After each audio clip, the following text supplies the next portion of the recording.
陈府一处偏僻的小院内，两个身强力壮的奴仆拖着一女子向着角落走去，嘴上还不住地骂骂咧咧。哎，你说这女子怎么得罪小姐了，竟要她生不如死？谁知道呢？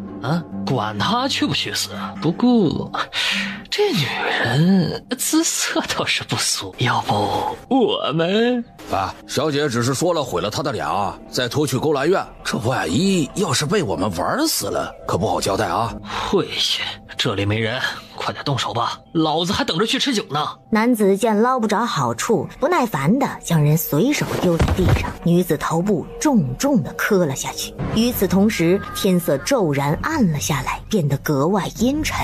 只听轰隆一声闷响，一道肉眼看不见的白光忽闪着而来，在陈府周围转了一圈，待见到院中倒下的女子，停顿了片刻，仿佛在确定什么。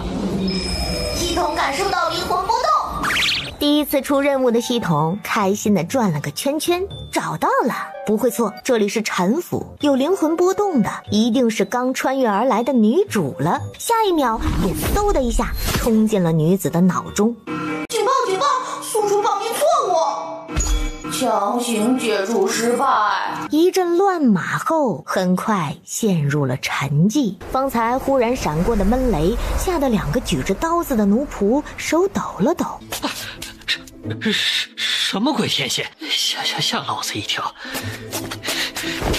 晦气玩意儿！女人手动了动，苏锦恢复意识时，只觉得身上一阵疼痛，刚睁开眼，便看见两个恶意满满的男人举着刀子向自己脸上扎来，双目一立，翻身而起，对着来人就是一脚。这种狗东西还想来杀他，脑子被屎糊住了吧？哪个部落派来的？不对呀，他现在应该在举行少族长接任仪式，这刚被部落的巫师赐福完毕，怎么转眼就换了地方？这是哪儿？惊愣地看向四周，破旧的房檐却依稀能看出原来的模样。心下一跳，来看清四周的环境。穿越？为什么我又穿越了？他只记得当时正被大巫赐予符力。哎呀，这参加什么符那么厉害啊，竟然还能把我当场送走。苏锦一阵抓狂，还不等多想，原本躺在地上哀嚎的两人爬了起来，相互打了个手势，一左一右举着刀悄悄向着他靠近。苏锦看也没看，转身一拳砸了过去，手腕翻转，挑起男子手中的刀，狠狠地朝着他的胸口扎去，拔出瞬间直指手向另一侧，只听砰的一声，两名奴仆应声倒地。解决完两个渣渣，头也没回，向着外面走去。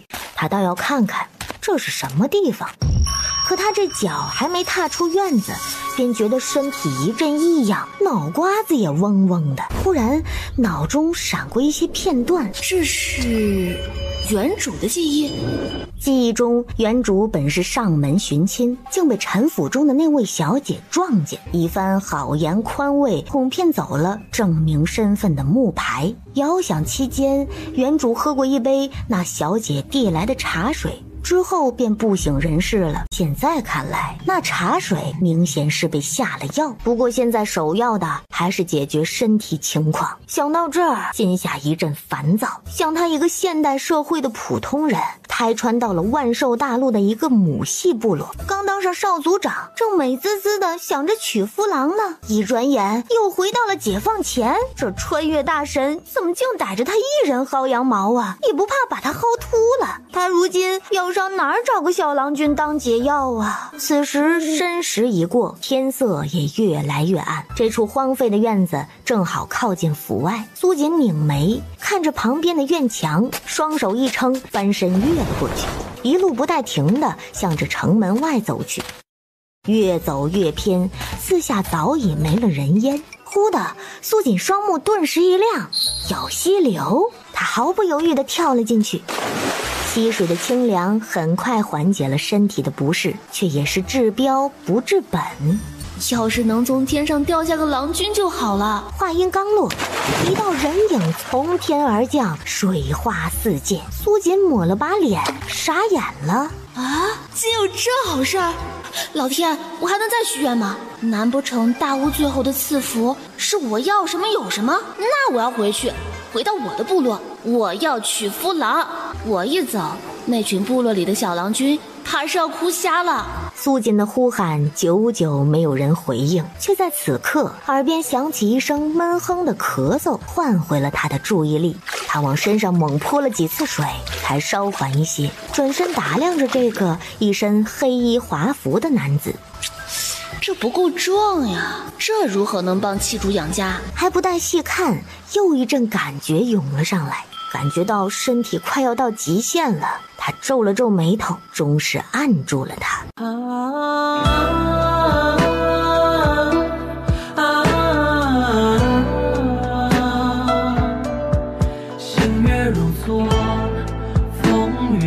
苏锦美滋滋地收拾好自己，好心情地吹了吹口哨，咂巴下嘴，还不错。看着一旁中途昏过去的男人，他没有再嫌弃，乍一看是没他们部落男人壮实，没想到却很有料呢。小模样长得还挺俊俏，他可真会长。这个娶回家不亏，他可不是那种始乱终弃的人，既然辱了人家好男儿的清誉，那也是要负责的。一把将人横抱起，掂了掂，他心里默默计划，日后要好好给他补补。想胖一点才旺家呀。眼看不远处正好有个道庙，苏锦加快了脚步，铺上自己顺手找来的稻草，将人轻轻放在了庙中唯一的石板上。一阵冷风袭来，初秋的夜晚还是有些凉。他站起身，找了一圈也没发现可用的木材，还是决定出门弄些木头将火生起来。回头看了眼还在昏睡的男人，便一头扎进了夜色中。原本躺在草堆里的男人，在苏锦出门的瞬间豁然睁开了双眼，苍白的脸透着几分厉色，整个人散发着阴森恐怖的气息。他摸了摸右手的指环，单手敲击着，竟发出一阵空灵的响声。不过片刻，两道身影闪现在男子面前。属下来迟，请王爷责罚。明觉瞳孔晃了晃，淡淡的看着跪在自己面前的护卫，面色虽毫无起伏，内心却是波涛汹涌。我居然回到了从前。看着曾经随他赴死的护卫，如今活生生的出现在他面前，明觉确定自己这是重来一世了，还是在自己遇袭中毒之后。而这唯一不同的便是，他望着刚才苏锦离开的方向，面色又是一沉，想到刚刚的经历，眼眸瞬间赤红。那个女人怎么敢？此时的苏锦本想捡了木材赶紧回去，哪知看见一群举着火把手拿佩刀的官兵正在四处搜查着什么，眼看就快来到此处，想了想还是决定先避开。硬碰硬倒是不怕，就是那个庙里的男人自己不是很放心，得尽快回去才行。他找了棵高壮的树，几个攀爬便窜到了树顶，一炷香之后，看着火把的光点越来越远，苏锦一个跳跃顺利着地，拍了拍手，抱着一旁的木材飞一般的向着道庙前行。苏锦推开门时看到的便是徒留一地稻草的空地，而男人早已不见了踪影。哎，我夫郎呢？我那么大一个夫郎呢？走啦？苏锦错愕，仔细看了看，瞧这脚步印记是自己离开的啊！这到手的夫郎就飞了？看来是瞧不上他呢。她一个大女子，何愁找不到夫郎啊？既然人都走了，她就更随意了。毕竟刚才那事儿也算是力气活，还是怪累的呢。咂巴嘴，回味了一番，往草堆一躺，直接呼呼大睡啊！这心也是相当大了。苏锦站在路边，不时地踢着石块。原主身上现在连一个子儿都没有，自己得想想办法弄些银钱才行。正在苏锦发愁的时候，远处传来了哒哒的马蹄声。只见5、6个高壮的男人挥舞着鞭子齐成而来。待这几个壮汉看到只身一人的苏锦时，瞬间双目放光，几人一跃飞身而下。瞧啊，兄弟们，我们这是出门遇到了稀罕货。这模样啊，一着实邋遢了点啊，但是这小脸儿，哎呀，还怪嫩的啊。这小娘子一个人在这晃荡，难不成是在等我们兄弟几个？其余汉子闻言皆是哈哈大笑。苏锦双目一亮，真没想到自己刚才才感叹没路费，这就有人送来了。想到这儿，嘴角渐渐勾起，笑得比他们还猖狂。小娘子笑什么呢？啊，是瞧着我们太高兴了？走，我们去那边让你仔细的看。说着便直接向苏锦伸出了手。苏锦挑眉，一把抓住手腕处，狠狠一折，只听一声清脆的咔嚓声，随后便是响彻天际的惨叫啊！向着另外几人勾了勾手，剩下的几个汉子双眼一立，便一起冲了上来。他们几个难不成还打不过一个小娘子了？结果是还真打不过，几人被苏锦飞起两脚，接连踹翻在地。贱人，找死！我绝对不会放过你！哟，不放过我，你算哪块小饼干啊？行了，女侠饶命啊！我们再也不敢了。对，不敢了，女侠饶命啊！哦，那就先说说你们是何人，做什么的？我要听实话，否则……是，我们说，我们是那个九轩山上的义士，路经此地，才遇上了女侠您。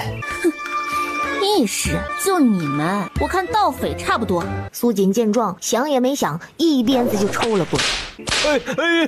别打了！我说，我们是盗匪，现在山上还有好多兄弟。苏锦神情凛然，转身打量了下这几人的马匹，颇为感兴趣的找了匹看得顺眼的，翻身而上。带路。女侠，这是去？对，去你们的土匪山见识见识。一个弱女子能走多远？还是那种情况下，一群废物。下方的奴仆身子抖了抖，不敢开口，头低得更厉害。都怪这具身子的原主，真是蠢货！在得知那女子真实身份的情况下，不直接将人解决了，还让她逃了，就算是下了药又能怎样？只恨我来得晚了一步，否则定要当场斩草除根。自从他那日从这具身体中醒来，便一直感觉闷闷的，像是失去了什么宝贵的东西。看着如今的富贵生活，陈新月眼中闪过一丝狠戾。只有陈府这样的勋贵之家，才能做我的登山之梯。陈新月心下有些不安，那个女人的眼睛跟她如今的娘亲很像，必须尽快找到她，以绝后患。苏锦翘着腿坐在大堂的主位上，一手拿着烧鸡，吃得津津有味儿，看着下方浑身是伤跪坐两排的盗匪汉子们，点头数了数，很好，一个没少。一家人嘛，就是要整整齐齐了。刀疤男几人早已神情麻木，他们是做梦也没想到竟然会引狼入室。去，把你们这些年的账册给我拿来。盗匪头子模样的中年男子捂着伤口，刚想说他们土匪窝哪来的账册呀？苏锦似笑非笑地看着他，男子咽了咽口水，赶忙应是，一瘸一拐地拿着一个破旧的册子走向苏锦，他努力挤出一丝谄媚的笑。女侠好，都在这儿呢，您看看。苏锦踱步到他跟前。我让你笑了吗？盗匪头子面容瞬间扭曲，下意识便要出手还击。苏锦抬手又一个巴掌，啪的一声甩了过去。你又打我啊！我听个响不行吗？说罢，不再管他眼中如何喷火，苏锦悠哉地翻着账册，瞧着这狗爬的字迹，果断将册子丢在了男子身上。念。苏锦沉着脸，一边听着盗匪头子愤恨的汇报，一边思索着要怎么处理这些畜生。本来就想闲来无事找乐子，赚点路费罢了。待看到后院还有一群被掳来的女子时，苏锦便知道这是不能轻易罢手了。想到此，一脚踢在盗匪头子胸口，眯了眯眼道：这些年生活得很滋润啊，一个山寨竟能敛去这么些钱财，没少做坏事啊！狗东西，给我好好跪着去！男子颤颤巍巍地爬起来，赶忙跪好，不敢吭声。苏锦一个翻身，便大步朝着后院而去。此刻，后院的女人在见到把他们救出狼窝的苏锦过来时，立刻迎了上去。苏锦没有废话，对这些深受磨难的女子而言，沉默便是最好的安慰。那些匪徒都在大堂跪着，他们的命我交到你们手里，你们要杀要剐随意。山寨所有的钱财都记录在这里，你们自己分配了去。今日之事，我当未曾遇见，再见各位也都是陌生人。苏锦骑上自己唯一带走的马匹，远远的看着山寨火光直冲天际，叹了口气，自己也该回家了。等等，陛下等等！苏锦闻言，看着向自己跑来的女子，面露疑惑道：“何事？”女子并未回答，只是直直的朝着苏锦跪下，头重重地磕了下去。女子容貌颇为出众，看得出是富家教养出的小姐。谢谢你在我最绝望时将我拉出深渊，我不能死，在仇人未入地狱时，我绝不能死。苏锦心情有些复杂，看着女子眼中彻骨的恨意，怕是事出不小。他没有多问，只知道需要捎带你一程吗？山寨的马匹已经被众人瓜分，这些寨中女子也都一一离去。不用了，谢谢你。山下商铺有家中暗哨，我叫傅清灵，现今承安公府嫡女，日后不管任何事，你都可以来找我，绝不推辞。苏锦没有回复，见他会有人接应，摆了摆手，启程而去。想来也不会再见了，自己呀，可是要回村种田的人。小二，马喂点饲料，再来间房，打点热水饭菜过来。好嘞，客官里边请，这就为您收拾。苏锦脱去衣衫，踏进了浴桶中。浸在热水的瞬间，他不禁长长的舒了一口气。可当他抬手看到手上的疤痕，苏锦面色有一瞬间的怔愣。这道疤痕，他确定前些天还没有呢。这疤他太熟悉了，是上一世自己第一次参加狩猎队出任务时被巨齿兽偷袭所致，如今却出现在了这具身体上。难道他是身穿？不过他能感觉到这具身体各方面都在慢慢向着前世的自己靠近。不管了，反正长得都一样，也许两个都是他呢。夜里，苏锦睡得正香，却忽然听见断断续续啜泣的声音。刚开始还很小声，渐渐的变成嚎啕大哭。苏锦青筋暴跳，从床上猛地坐了起来。谁在哭？给我滚出来！我去，什么鬼啊！我才不是鬼，我是系统2250。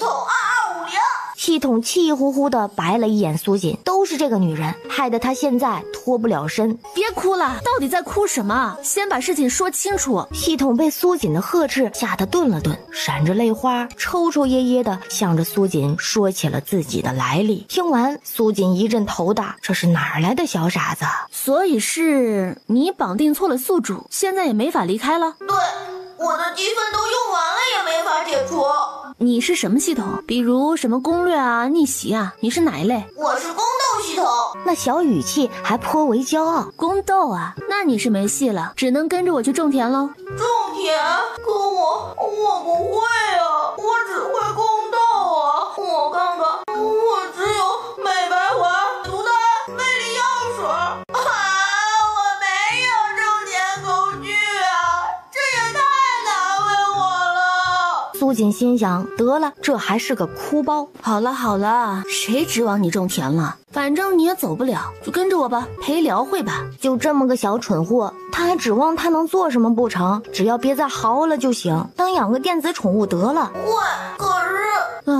睡了，别再给我哭了，自己一边玩去。系统咬了咬小手绢，不敢再吱声。再睁眼已过午时了，看着外头天光大亮，他伸了个懒腰。他已经打听好了，照目前行程，再骑乘几日便能到原主家所在的丰原县了。也不知道家里怎么样了。而苏锦担心的远在丰原县下西村的苏家，此时正在经历一场巨变。我的儿啊，你要有事你让娘怎么活呀？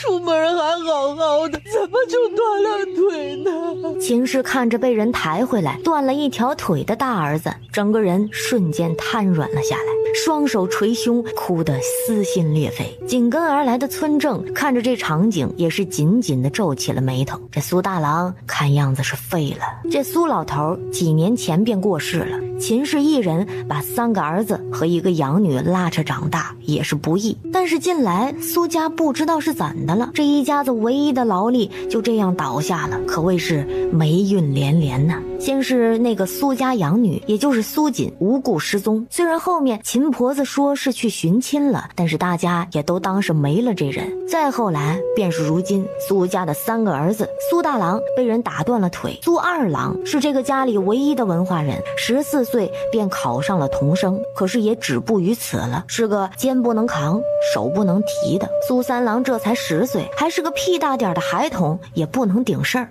苏家唯一能顶事儿的劳力便是苏大郎，如今却成了这样，这个家怕是要散了。唉，要是那个养女还在，至少还能帮衬一样，如今这孩子白养喽。果然女娃子就是靠不住啊。门口围了一圈村民，见到村正出来，忙上前打听情况，得知苏大郎残废了，皆是唏嘘不已。这苏家的天算是塌了。一个骨相高壮塌鼻小眼的妇人扛着锄头，看着那么多村民围在自己家门前，顿时心中一跳，他忙大步跑上前，粗声粗气地问道：怎么了？你们都围在我家门前干啥子？话音刚落，便清晰地听见了自家婆婆的哭喊声。妇人一愣，不等答话，猛地推开前面的人，冲进了家门。娘，怎么了？你哭什么？谁欺负你了？看我不一锄头锤死他！待看到自家汉子伤了一只腿，躺在床上那刻，脑子嗡的一下，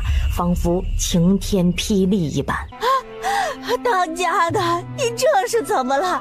出门时还好好的，怎么就老天哪，不给人活路了呀！启禀王爷，那处匪窝属下们到时已是火光冲天，里面的匪徒无一生还。至于傅清灵，据来报已秘密被带回了承恩公府，并无大碍。说罢便恭谨地退至下手，等候主子指示。找个知情人问清原委，这是出了变故啊。承恩公府是他的外祖家，也是现任皇后傅后的母族。上一世的傅清灵惨死在外，被寻到时早已年迈的承恩公一个悲痛梗了过去，直至皇后被废，满族下狱。名爵紧了紧拳头，微垂着眼睑，黑色的瞳孔布满幽深，周身都凝聚着阴沉的气息。连着赶路几日，总算在3日后赶到了位于延州府下的丰原县。宿主，你真的打算以后都留着种田呢？当然了，我这种大女子最适合种地了，一锄头下去又准又狠。系统无奈了，苏锦按照原身的记忆一路找到了下西村。此时的苏家却是不太平，不大的院子里挤满了手持木棍的壮汉。今儿啊，也不能白跑一趟。你们若是再拿不出银钱来，我便把这间房契留下，什么就全都给我丢出去，选吧。造孽呀！大儿子被他们打断了腿，现在连最后的房契都保不住，这以后要怎么活呀？当家的断了腿，本以为已经是最大的噩耗，谁知没2日便有几人登门要债，说是苏大郎在外欠下了赌债才被废了腿，如今债也还是要还。可卢氏却不信，他的男人为人最是老实敦厚，但是这些人拿出的借据手印又做不得假，20两银钱，这是在要他的命啊！给我砸！拿不出钱来，把地契留下，人滚蛋！让你们欺负我娘，我打死你们！后面闻声，一个3岁的女娃扶着门槛嗷嗷大哭啊！他娘让他们留在偏房，不要出声，可是他太害怕了。几个赌坊汉子已经不是第一次来这里，早已是没了耐心，一脚就把面前的男娃踢翻了过去。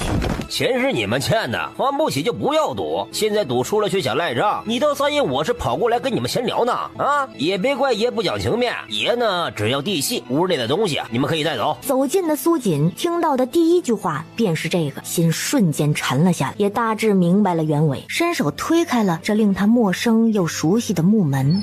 小锦，是娘的小锦回来了！你这个死丫头，你跑哪儿去了？你可知道娘找你找的多苦啊？你怎么这么狠心？我打死你！我打死你！说到最后，声音哽咽着，抱着苏锦痛哭起来，带着无尽的心酸委屈，双手死死地扣住，似是怕苏锦再不见了。哎呦，这是你姑娘啊，这长枪啊！哎，不用还了，不用还了，只要把她带走，你们的债呀全都抵了。三爷双眼一眯，打量着这突然出现的女子，越看越满意。你做梦！三爷抬手就想教训这个不长记性的妇人。苏锦本想跟他好好聊聊，但是这会儿子见他想对自己老娘动手，他没有废话，飞起便是一脚，抡起地上的棍子，对着其余几个就是一顿猛揍。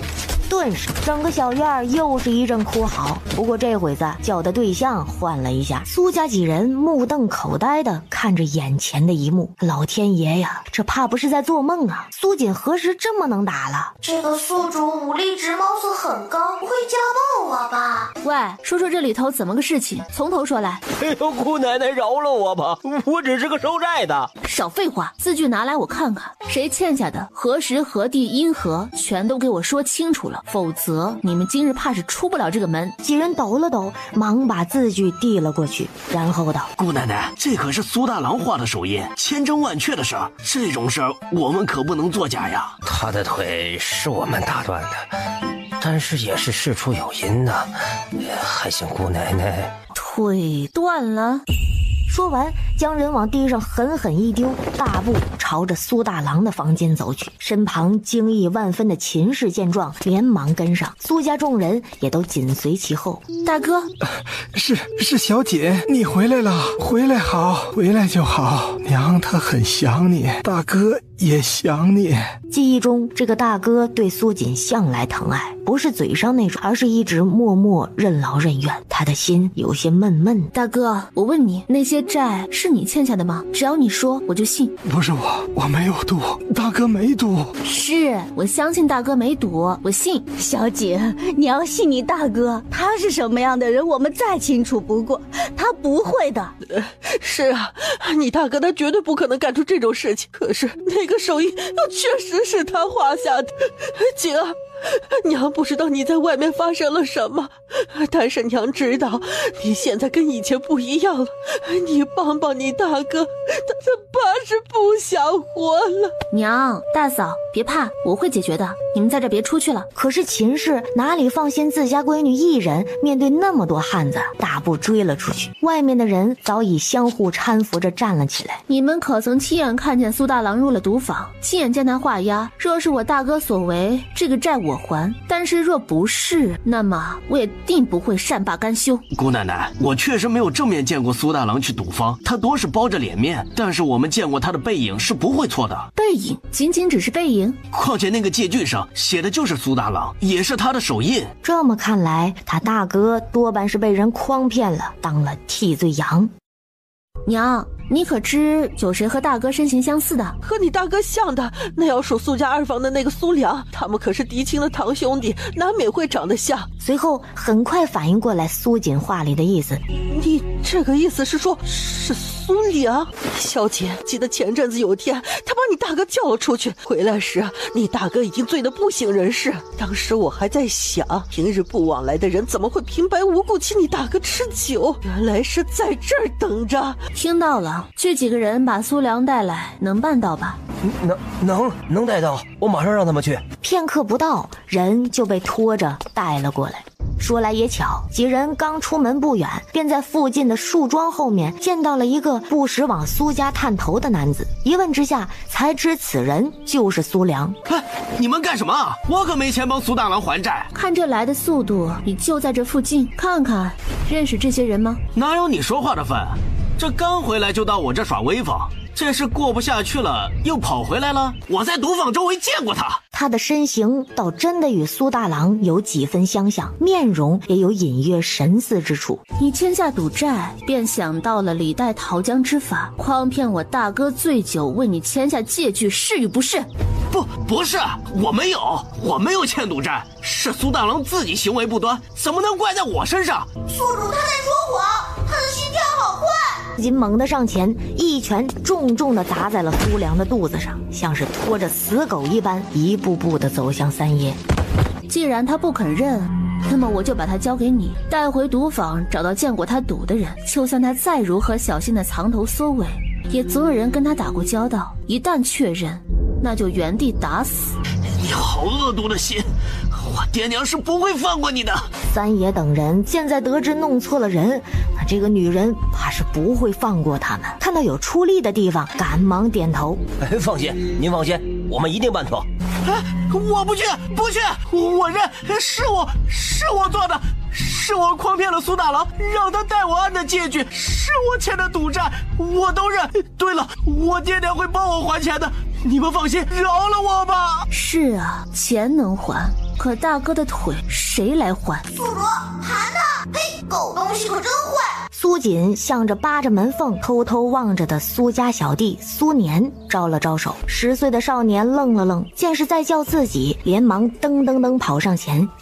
你找我干嘛？能跑一趟村正家吗？顺便把老苏家2房的人也都叫来，如果问起来就说苏良要被人打死了。苏年愣了愣，迅速反应过来，脑袋使劲的点了点，便一溜烟的跑了出去。儿啊！哎呀，你这是怎么了呀？你们是什么人？放开我儿子！有话好好说，好好说。这位壮士，不知我们村这苏良犯了何事啊？有话好好说啊！这狗东西厉害着呢啊，将我们兄弟耍得团团转。你们村不大，透支出了个狠角色。狗东西自己说，这三爷怎么这会儿看着顺眼了一丢？不然恶人还是要恶人来磨才过瘾。垃圾只要放对了地方，就还能有些用处。我这混蛋，放过我吧！不敢了，赌债我爹娘会还的。你们找他们，找他们！这苏大郎才因为赌债被人断了腿，这苏良怎么也沾上了？这苏良平日里看起来人模狗样的，没想到也会这样。他见也差不多了，走上前。有些话苏良可能没脸说，那我来替他说。这次请各位来，也做个见证。我大哥苏大郎前阵子因欠赌债被断了腿，实则却是苏良欠下的。借着大哥与其身形相似，将人灌醉，诓骗他画下了借据，才有今天这出。你胡说！我让你胡说！我打死你这个贱人！苏二牛见自己婆娘被打，抬手便向着苏锦冲来。苏锦看着一个个的没完没了了，旋身一脚将人踹飞了出去。混东西，脑袋扛肩膀上，累了可以拿下来歇歇。这一幕吓得周围村民连连惊叫。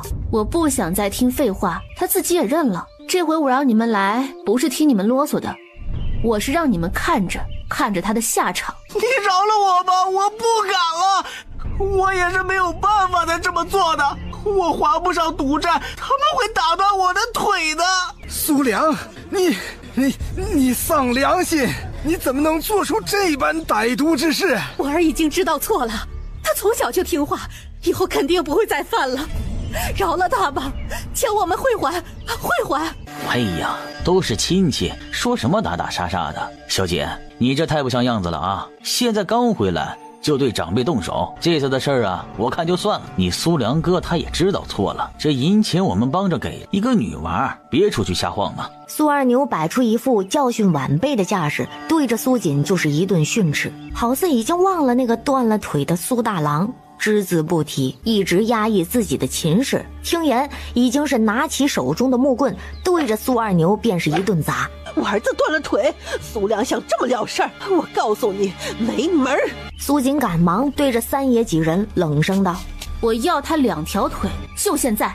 我的大哥断了1条，你就赔上2条，公平。三爷几人早就在等苏锦的吩咐，闻言毫不犹豫便连续2棒子狠狠地砸在苏良的腿上。我的儿啊，我的儿啊！那个苏家女娃差不多就算了吧，这苏良也付出了代价。现在最主要的是把大郎腿找个好大夫治一治，没准还能有救的。知道哪里有好的大夫吗？去请来。我大哥腿若是治好了，这事便罢了；若是好不了，那你们怕也没好日子了。姑奶奶，这都是误会呀！不过您放心啊，苏大郎的腿我们一定尽力，一定尽力。说着，带着几人飞奔着向镇上跑去。系统能定位到那几个人吧？我只能感知到方圆1里内的。对不起，宿主，我没有积分了，现在就是个废桶。唉，1里就1里吧，这个小蠢蛋，要真有本事，也不会把自己折腾到这地步。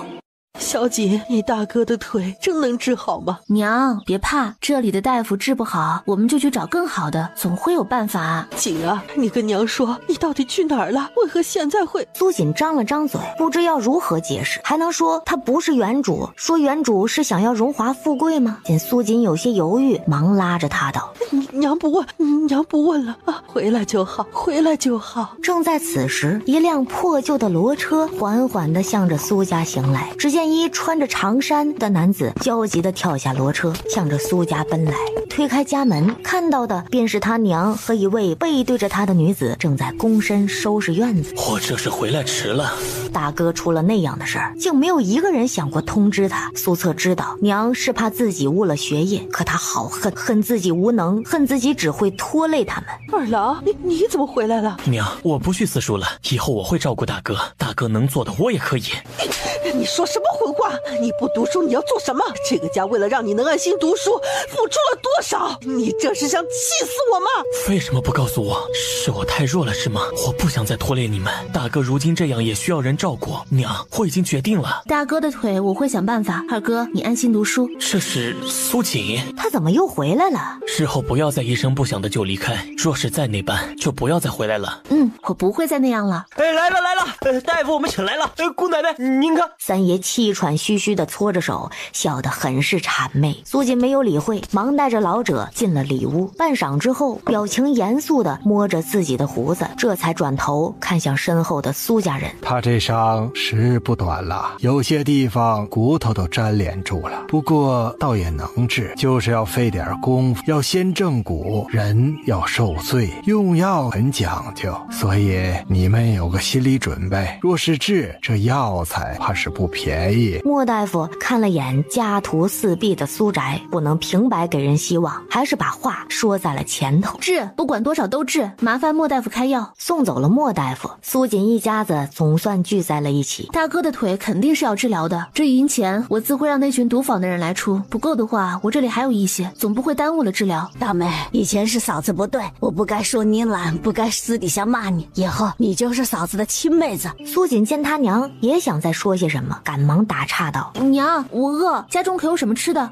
有，娘这就给你去拿。想着家里仅剩的半袋苞米馓子，秦氏心中一狠，决定都给做了。折腾了一天，今天就吃顿饱的。娘，我来。别看卢氏身材壮实，但是手脚却是意外的麻利。添柴起火，烧水淘米，一气呵成。没一会儿功夫，饭做好了，也就是普通的一碗苞米粥，却是苏家近来最好的一顿。此刻妞妞不时的往木桌上看，那满满一盆的苞米粥，真是眼睛都瞪直了。以后我给你弄更好吃的。苏锦望着这一贫如洗的家，看来致富是迫在眉睫了。娘，我出去一趟，很快回来。说着，随手捞起一个竹筐，大步朝着门外走去。早点回，这天黑得早。苏锦一路循着山路上山了，外围一圈基本都是些杂草灌木，村民多是在此活动。他看也不看，径直朝着林间深处走去。系统，帮我扫描1里内的活物，记得通知我。好的，包在我身上。苏锦沿路记着路线。宿主，我发现了一窝兔子，就在前方400米，快收了它们！有大型生命体靠近，扫描中。宿主，是野猪，要逃吗？逃什么逃？猪肉它不香吗？这宿主怎么这么莽？这野猪体型颇大，10来个壮汉都不一定治得服。苏锦神态自若，只见一头大的肥猪嘶吼着向苏锦冲来，猛的一拳重重打在野猪头上，哐哐哐就是几拳，没几下，野猪身子瞬间就僵住了，砰的一声轰然倒下，便没了声息。宿主你好棒呀！你打人厉害，但是打猪更厉害呢。唉，就就这一头野猪，有什么可厉害的？没见识的小东西。苏锦本打算就这么拖着野猪下山，哪知意外惊现突变，这硕大的野猪竟在自己眼前突然消失了。系统看着愣住的宿主，捂着小嘴儿，嘿嘿直笑。小蠢蛋，你竟然还自带空间，我倒是小看你了。哼，我生气了，口不好的那种。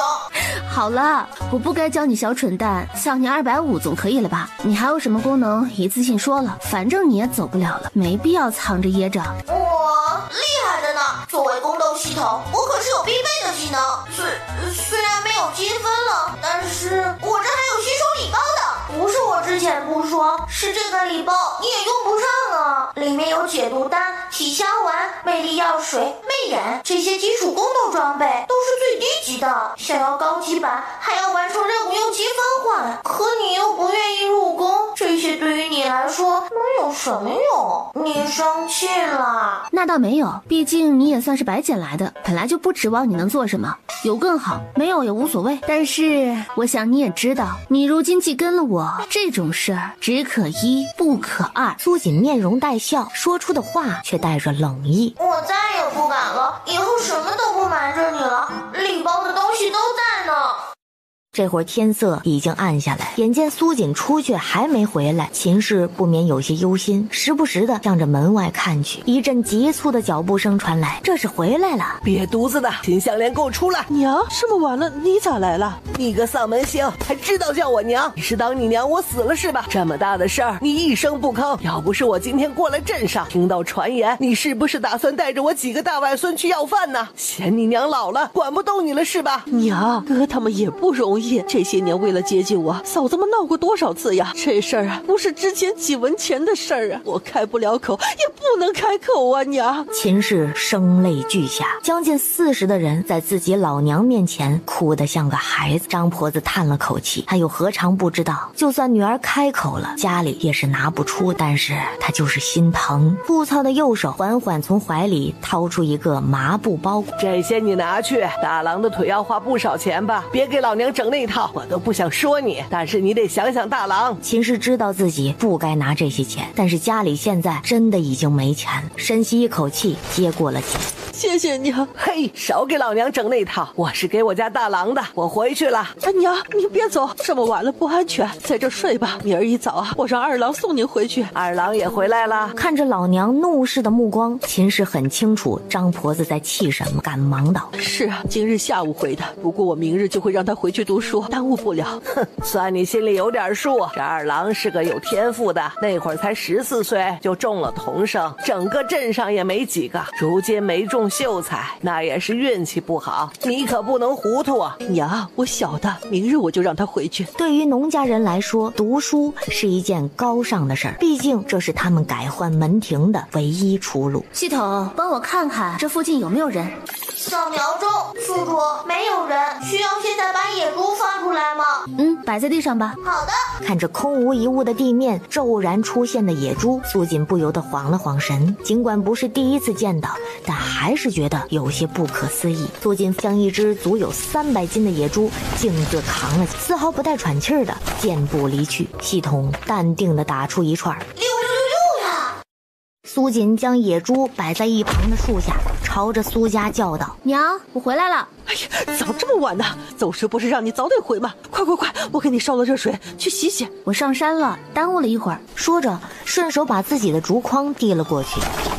兔子，这哪来的兔子？你上山逮的？哎呀，那山你可不能深入啊！往年去的就没有一个活着出来的，里面有猛兽吃人的。听到秦氏惊叫，苏家几人除了苏大郎都出来了，就连张婆子也从里屋走了出来。一群人围着兔子连连打量，苏年也不似最初的小大人样，踏着竹筐和妞妞两人时不时戳一下，很是开心。姐，你好厉害！对于这个懂事的小弟，苏锦还是很喜欢的，摸了摸他的脑袋，笑着道：这就厉害了，等会儿还有更好的哦。还有比肉更好吃的？我不信。但当众人看见门前树下的野猪时，是真的傻眼了。我的乖乖，这得多少肉啊？还愣着干啥？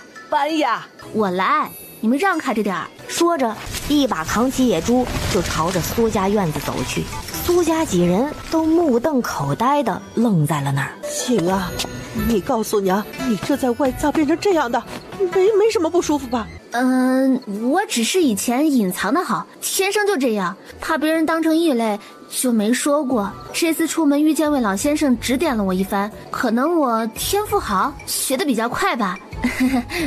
苏锦对着众人笑意盈盈，眼睛都不眨一下的开始一本正经的胡说八道。是不该说，女娃子力气大，有时并不是什么好事。你以前这么做就对了，好孩子。你告诉老，你这野猪不会是你一人打来的吧？是的，老。小锦这是出息了，你娘也算是苦尽甘来了。老太太哈哈大笑，转身扭着腰，指挥着秦氏、卢氏将野猪烧水去了毛。你这次回来变了很多，重要吗？这个家在变好，不是吗？苏二郎闻言低下头，转开了视线，没再说话。二哥，明日还是回私塾吧。你也看到了，家里有我，不会有事儿的，别让娘担心。大哥如今这般，家里还必须要有一个男郎顶着，我也是有些用途的。嘿，什么叫需要男郎顶事儿啊？我一个大女子，还能比不上个男娃不成？你是不是对自己有什么误解？好好读你的书，一个男娃不读书，还能有什么出息？苏二郎低沉的情绪被这突然暴躁的人瞬间打散了，但是在苏锦飞来的眼刀子中，沉默地低下了头。唉，这有的人就是不能温柔地好好说话，得打着说才行。锦呐，你这猪肉有啥子打算？留点家里吃，剩下的都拖去卖了。老，您走时我给您挑个腿带上。你瞎说个啥子？你大哥那腿还等着，这可是救命钱，怎么能自家霍霍了？你个败家玩意儿！苏锦光速认怂。是，您老说的对，我这不是见识少吗？还是需要像您这样的长辈出主意。不过老，我这里确实有足够大哥治腿的银钱，您看看我们这一家子面黄肌瘦的，不补补哪行啊？你哪儿来的银钱？张婆子狐疑地打量着苏锦。你们都没发现吗？咱们门口那匹马呀，是我带回来的，我准备明日去给他卖了，换来的银钱想来足够大哥买药的，就算不够，我还能再去打猎，没必要亏了家里人。更何况苏锦从头到尾都是准备让毒坊三爷那群人掏腰包，哪能这么便宜他们？不过这话他没有明说。那是你的马呀，我当是那群赌坊的人起来的嘞。那剩下的猪肉还得麻烦姥姥跟娘亲明日寻个靠谱的肉酱卖出去，我明天准备去趟县城为大哥取药。你尽管去，这事儿交给我。张婆子看着苏锦这么有打算，也不再拦着，那就等着吃肉吧。晚上本来是不打算再开火的，看着一家子眼巴巴的望着，两个孩子口水都要流下来了。算了，早吃晚吃都一样，给孩子们解解馋吧。几人都是做饭的好手，没一会儿的功夫，这肉的香味儿就飘过来了。苏锦使劲嗅了嗅，想想就心酸呢。自从穿越过来就没吃过几顿好饭，现在肚子又开始咕噜噜叫了。妞妞也不看大马了，哒哒哒的跑进厨房，凑过去讨好道：娘，饿，想吃。你个小饿死鬼投胎啊！下午那碗粥进了鬼肚子了。秦氏看着自己小孙女这副馋样，没好气的笑骂道。妞妞咧嘴就笑，她奶虽然骂她，但是从来没打过她，所以她一点也不怕。等一家子全部齐聚饭桌时，已是虚实，可是没有一个有困意的，全都双眼直勾勾的看着桌上那一盆炖肉。秦氏给每人碗里都打了一碗汤，苏大郎的那份单独留了出来。行了，都吃吧。娘，您多吃点。说着，秦氏又往自家老娘碗里塞了块肉，是顶顶好的大肥肉。话音刚落，也没人再客气，就见桌上顿时一片风卷残云，被烫得嗷嗷叫，也舍不得吐出来。哪怕没什么调料，也只觉得这个味道就是神仙吃的，再美不过了。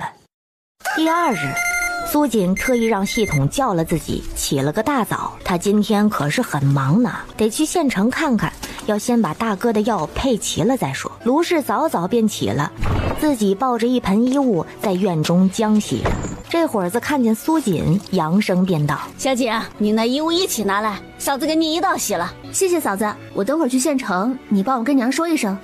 谢啥？顺手的事儿，等娘醒了我就告他。他自己没啥本事，也做不了什么报答小姑子的，洗点衣服算啥？出点力气的事儿。下西村去往附近的镇子并不远，也就是1个时辰，但是苏锦这次要去的是更远的丰原县城，要是光靠走的，没个半日是到不了的。拍了拍从山寨一路骑回来的黑马，嘿，得亏自己有先见之明，不然就得走着去了。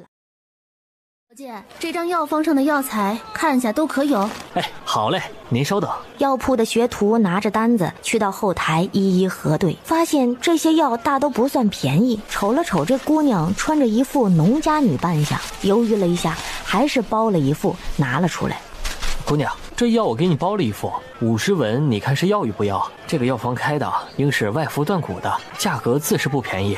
药，再帮我来20副。这药大夫叮嘱过，要一直服用半个多月，再根据情况更换方子。想来买这么多应该是够了。好嘞，这就给您包起来。就在这时，一辆颇为精致的马车停在了药铺门外，一位面戴围帽纱帐的女子映入眼帘。坐在车辕上的婢子先跳下了马车，准备接包厢，将你们冯大夫请来。说完，扶着他家小姐径自走了进去。小姐，这次冯大夫会愿意接诊吗？要我说，就应该将他绑了去，哪有要小姐亲自上门的道理？您可是知县的千金呀！好了，既然都来了，就等着吧。他既然敢拒绝上门，不怕得罪县衙，就定是个有倚仗的。我这张脸如今只能指望他了，万不可将人得罪。他摸了摸自己这张脸，心中很是愁苦。若是连京城来的冯大夫都不能治，那自己怕是。不久，一位年约30、面容儒雅的男子疾步走来。见过江小姐，不知您这番到来是？冯川心里很清楚，这位知县千金所来为何。他也曾推举过2次知县府上的腰斩，不是他不愿意去，而是他确实没有办法。冯大夫应心知肚明才对，还望救小女子一命。我这张脸若是好不了了，她也无颜活在这世上。女子的容貌何其重要，何况她还定有婚约的。若是这脸好不了，怕是这婚约……恕在下无能为力。小姐这病，别说这丰原县，怕是整个京城都无人敢治，也无人能治。江如烟见他神色坦然，不似在说假，心口一滞，倒了下去。小姐，你怎么了？小姐，快将她扶进里间躺着。婢子心乱如麻，颤着手将小姐扶了起来，一个不稳，险些绊倒在地。可他一人也抱不动自家小姐，这冯大夫还是男儿身，这如何能让他靠近呢？冯大夫冲着外面看了眼，径直走到苏锦面前道：“在下回春堂大夫，能否麻烦这位姑娘帮忙搀扶个人？你今日所取的药物，分文不取。”苏锦闻言，想到刚才进去的那2位女子，笑着点了点头。随着冯大夫入了屏风后间，苏锦上前一步，一把将人横抱了起来。冯大夫领着人便进了内堂的卧间。苏锦将人放下躺平的瞬间，女子的帷帽被扇起，他一眼便看到了这女子脸上的情况。看热闹的系统也假模假样的叫道：“这是毁了容啊！这么多坑洼斑点，可怜哟！”婢子见状，赶紧将小姐的帷帽盖好，瞪了一眼苏锦，语气不善的道：“管好你的嘴，我家小姐可不是你能在外面说到的。”苏锦一眼便瞪了回去，当他不会似的，还不待他有所动作，便感觉到自家小姐的手动了动，他顿时大喜：“小姐，你怎么样？可要我去通知老爷？”“不用，我起来。”江小姐，对不起，是在下把话说得太死了。你这脸呢，或许请这个江湖中的一些隐士医者，还是有治愈的希望的。江如烟本来还以为会听到什么意外之喜，哪知这比刚才打击更大。隐士医者若是好求，自己早就不会在此等候了。顿时心如死灰，不再有所期盼，扶着婢子的手一步步往外走去。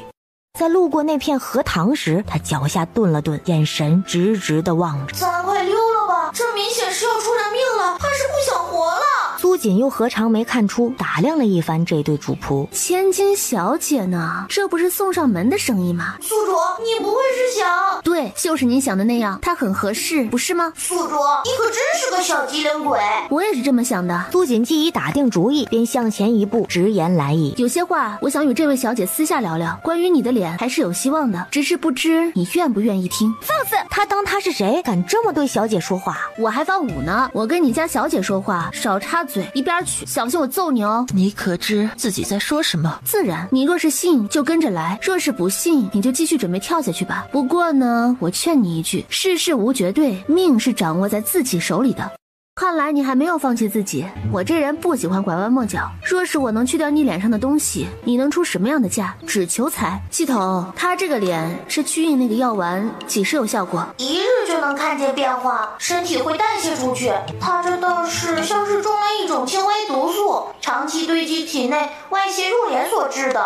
若是不找到源头，怕是还会再犯。若是你所言非虚，真能除掉我脸上这东西，我愿意出价1000两银子。不知姑娘可满意？他其实并不抱什么希望，这也是目前手里能拿出的所有了。1000两，行吧行吧。说着，苏锦假意从怀中摸了摸，实际是从系统中取出一枚玉色药丸递了过去。姑娘这是给我服用？对啊，吃了明日就能看到效果，信与不信但凭选择。江如烟有所犹豫，还是伸手接住了药丸，小小一颗，泛着淡淡光泽，是他从未见过的。长得这般模样，它是一场珍贵之物。他定了定心神，若是连死都不怕了，他还怕吃个药丸吗？当下仰头吞了下去。说来也奇怪，入口便瞬间感觉到一阵清凉。江如烟心中忽地升起一股希望。多谢姑娘，虽不知这药效如何，但是这般珍贵样式，怕也是稀罕之物。今得姑娘相助，必不敢忘。银钱我会让下人送来，不知姑娘可有定所？没有，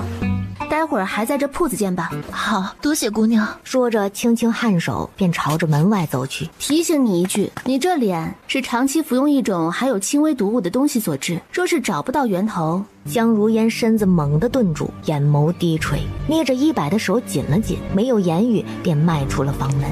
他没有说信或者不信，因为他心中早已经有了思量。小姐，你可算出来了，那个粗鄙的农女没把你怎么样吧？这种仗着小姐心善，为达到目的不择手段的人，我见多了，你可不能给他骗了。要我说，就该把他……闭嘴！秋水连忙低下了头，不敢再言。苏锦坐在车辕上，对着天空吹着口哨，很是惬意。买来的东西他倒是想让系统帮着收起来，但是到家以后怕是不好解释，还是订辆车厢比较合适。此后再无顾忌，一路兜兜转转，订了布匹、吃食、盐糖，给家里每个人都买了身衣裳，还特意给苏二哥买了副墨宝，但凡日常用得上的都买了下来。反正他瞧着苏家那是样样都缺，瞧着这一马车的东西，苏锦很是满足。难道这就是囤货的快乐？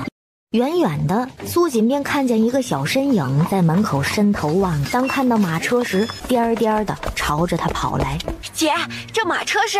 苏年喘着气，双眼放光的盯着马车看。咱家的，以后出门能用上。苏锦笑了笑，一个伸手就将苏年捞了上来。被苏锦这么一抱，小脸红扑扑的，有些不好意思。他还没坐过马车呢。走，回家，姐给你和妞妞买了糕点。糕点？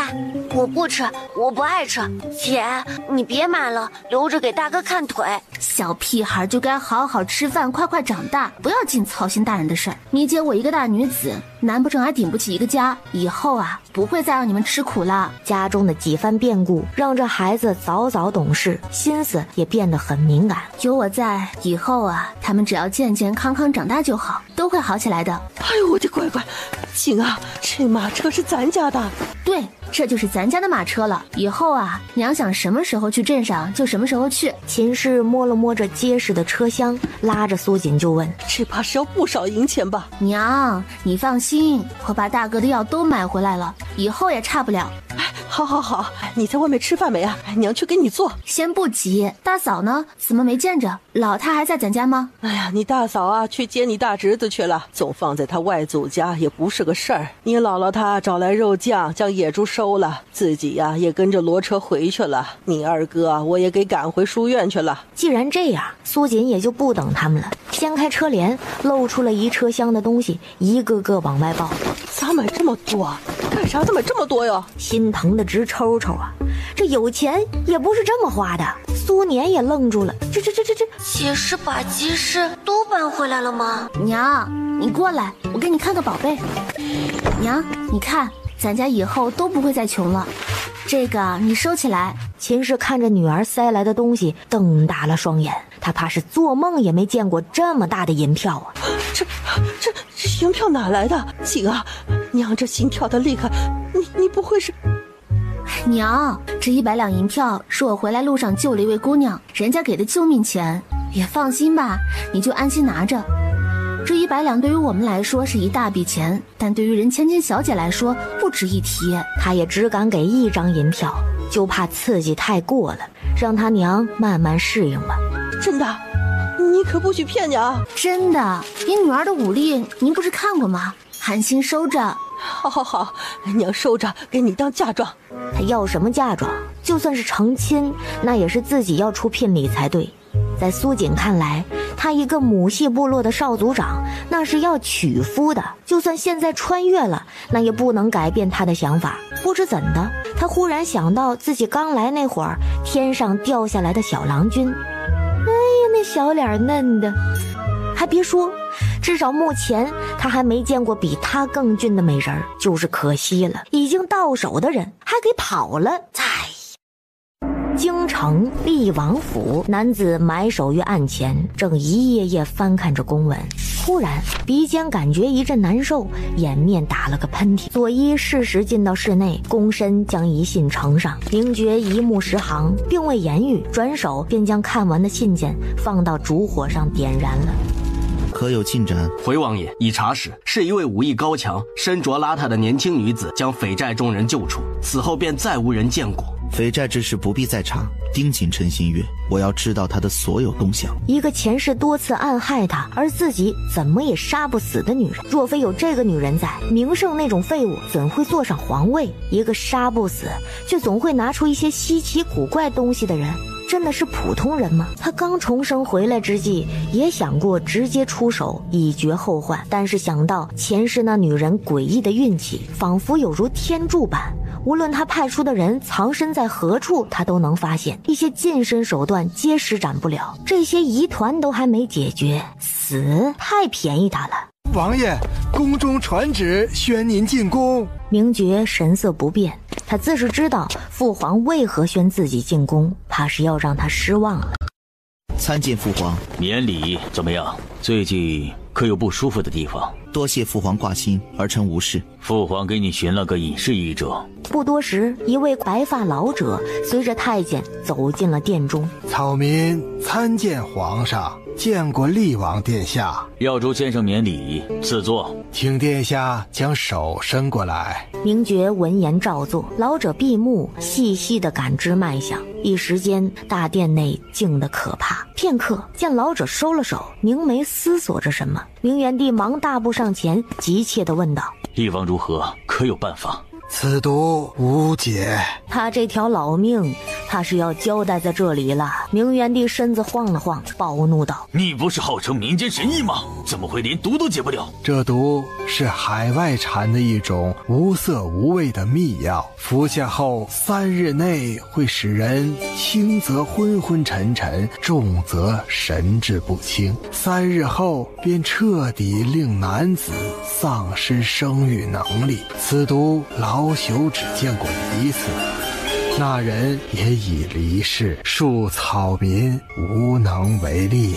明元帝听罢，神情悲愤，看向自己一直寄予厚望的小儿子，眼底的痛色一闪而过。一个没有子嗣的皇子，注定是不能登上皇位的。明元帝深知这个道理，才更加难以接受。明爵听着与前世一般无二的说辞，内心毫无波动。你退下吧。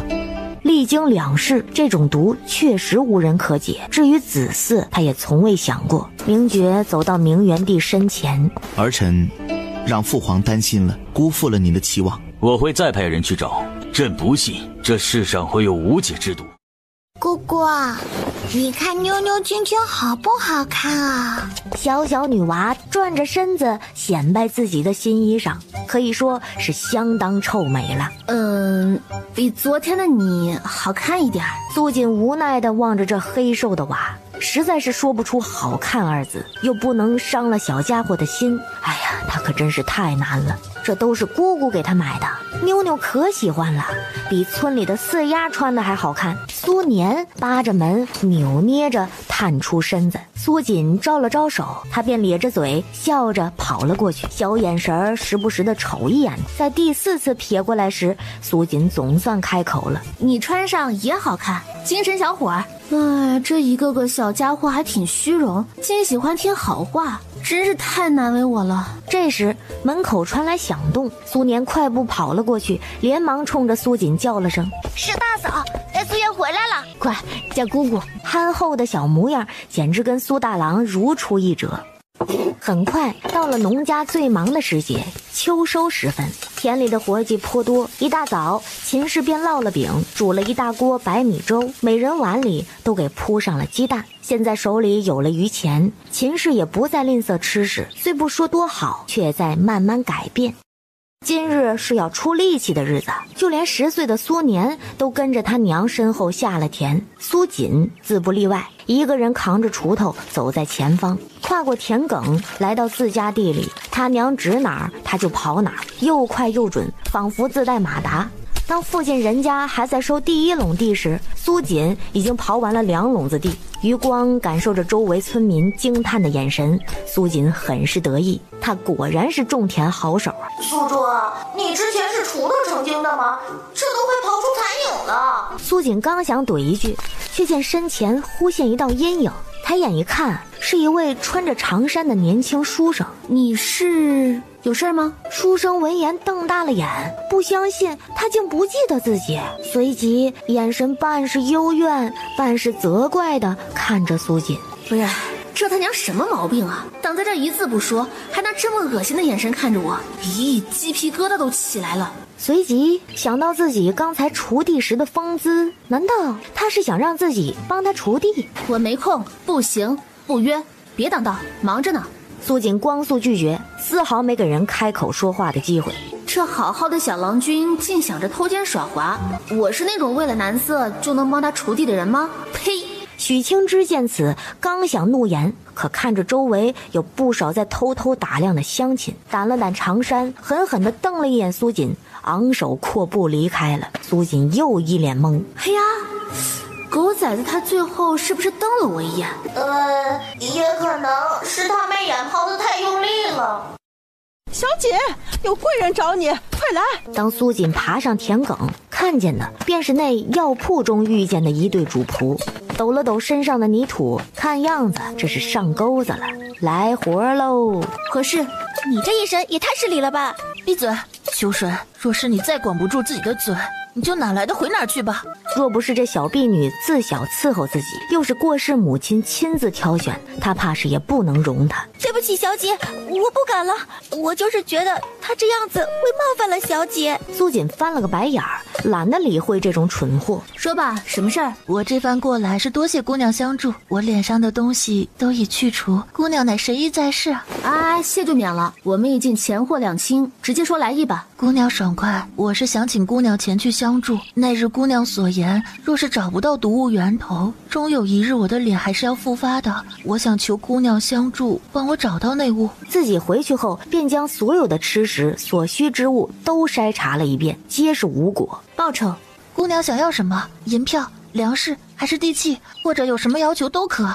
我要此下西村后山脚下那一片的地契。既然选择扎根在此，那么地契是必不可少的。这山脚下那片地很是空旷，拿来盖庄园再合适不过了。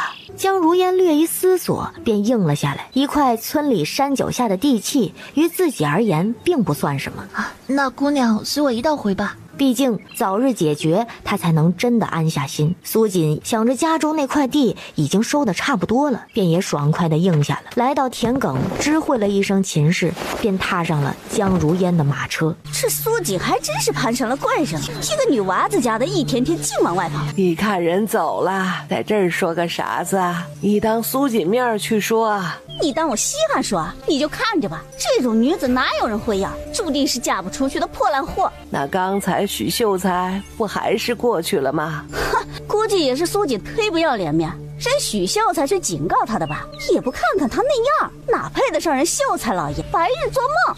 你这个黑心干的，我叫你瞎说！一天天净盯着别人家瞧，见不得人好的玩意儿，怎么没叫你那酒鬼看着打死呢？秦氏抱着一把草垛子，刚一个转弯，便听见了这个贱人在这诅咒他家小锦，这还能忍？自小看着他娘张婆子打遍村中妇女无敌手，打不过不存在的。来呀，说呀，我叫你继续说，叫你嘴贱，非得给你治治不可。田埂边坐着的妞妞两眼放光地看着他奶，奶好厉害，我要向奶学习。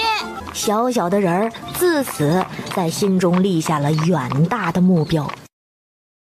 系统，到你表现的时间了。哎，来喽！系统扫描中，宿主稍等。片刻不到，扫描完毕，未发现有害物质。这也就说明那东西不是房中的摆设，那大概率就是吃食了。苏锦假模假样的在房间内四处打量了一会儿，便道：这房间没有问题，再看看平日的吃食吧。好，苏姑娘这边请，我让下人去准备了。不多久，一群手持托盘的婢女便将饭食一道道盛了上来，铺满了圆桌。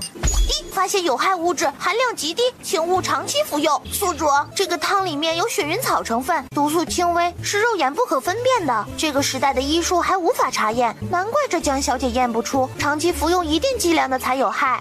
我知道了，很棒。低调低调，今天的系统也是努力工作的一天呢。既然知道了是哪个出了问题，为了有个说辞，苏锦又假模假样的拿起了手中的筷子，一道道吃了下去。这碗汤你是日日都在喝吧？见苏锦指向那碗罗玉松仁汤，江如烟瞬间明白了他的意思。那徐嬷嬷见自家小姐在听了苏锦的话后，脸色难看地盯着那碗汤，心下一惊，便知大事不好，忙屈膝道：小姐，您不会是觉得这汤有问题吧？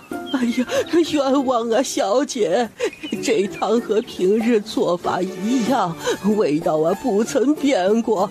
老奴天大的胆子，也不敢动什么手脚啊。江如烟眼色暗沉，轻抿一口，确实味道不曾有变，和平常喝的一般无二。她竟每日都在服用这等害人之物。徐嬷嬷，你是母亲的陪嫁嬷嬷，日常多是敬重于你，从不责难。这汤每日你都不假他人之手，我当你是尽心劳力体贴之举，从未有异。今日之事，你若说不出个所以然，便等候发卖吧。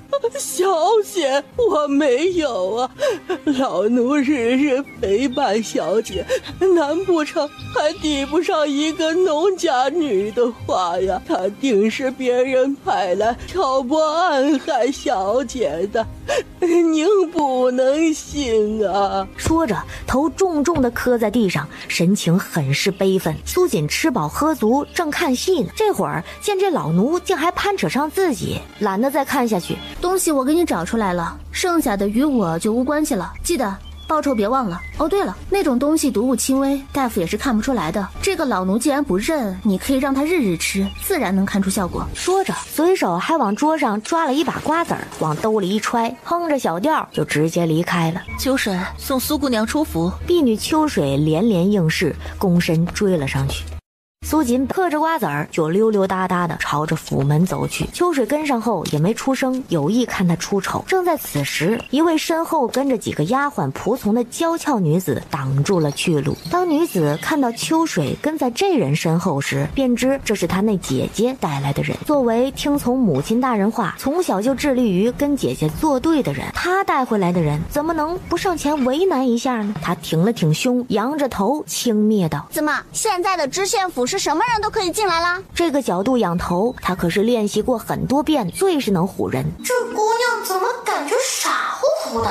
江晚见苏锦没理会自己，他仰着的头都有点僵住了。这姑娘怎么回事啊？你怎么不按照话本走啊？对着身旁的婢女清河使了个眼色，清河秒懂，怒斥道：你这女子好无礼，我家小姐在问你话呢。秋水见苏锦被府上出了名难缠的二小姐刁难，内心窃喜，该好好收拾这个不懂规矩的农家女。他自是不会上前替苏锦出言，暗暗等着他被教。苏锦余光一扫，将手中嗑下的瓜子皮儿随手往身后一扬，撒了个秋水，满身都是。苏姑娘，你信任太甚。苏锦恍若未闻，看着这还在凹造型的小姐，学着她高昂着头笑道：“你看我学的像不像？”你江婉愣住，她这是什么意思？看出来了，她为了每天营造这刁蛮性子，可是下了苦功夫的，从没失败过呢。她怎会看出？二小姐，这苏姑娘是乡野长大的，不懂规矩，我带她。还未说完，苏锦一巴掌抽了过去，瞬间打得她踉跄几步。我是不是说过，再乱插嘴我就抽你？看来是记不住啊！你敢？你……苏锦眼睛都不眨一下，回手又是一耳光。我让你说话了吗？啊，就你有嘴是不？秋水捂着肿胀的脸，目光恨恨地望着，却也不敢再言。江婉小心脏跟着颤了颤，忙收回视线，对着苏锦笑得面容温婉和善，微微对着苏锦颔首，带着随从离去，一溜烟儿就没了身影。哎，怕了，这女子这么凶吗？我调心不动，下次再换个人吧。溜了。怎么这一天天金鱼酱有毛病的？这他娘可真心累。其实那位小姐还挺可爱的，这好人装坏人，总比坏人装好人要好呀。苏锦诧异，他家筒子何时说话这么有内涵了？宫斗系统2250是你吗？你是不是背着我偷吃核桃了？系统他有些生气，但他忍住了。哎，这是辣椒。苏锦看着一草席摊子上摆着的那几个红彤彤的果子，一眼就认出了，这玩意儿可不就是辣椒吗？大娘，你这几个果子怎么个卖法？哟，你要这几个野果子呀？这玩意儿不值啥子钱，要不你买点啥，大娘都送你了。这大娘摊子不大，卖的东西倒是不少，瞧这鸡蛋倒是个头不小，便打算顺势买一筐子。姑娘，鸡蛋你拿好，这些红果子大娘都给你装起来，都送你。那就多谢了。大娘可知哪里还有这种野果子啊？说来也怪，我家那骡子啥都不爱吃，就爱这种红果子。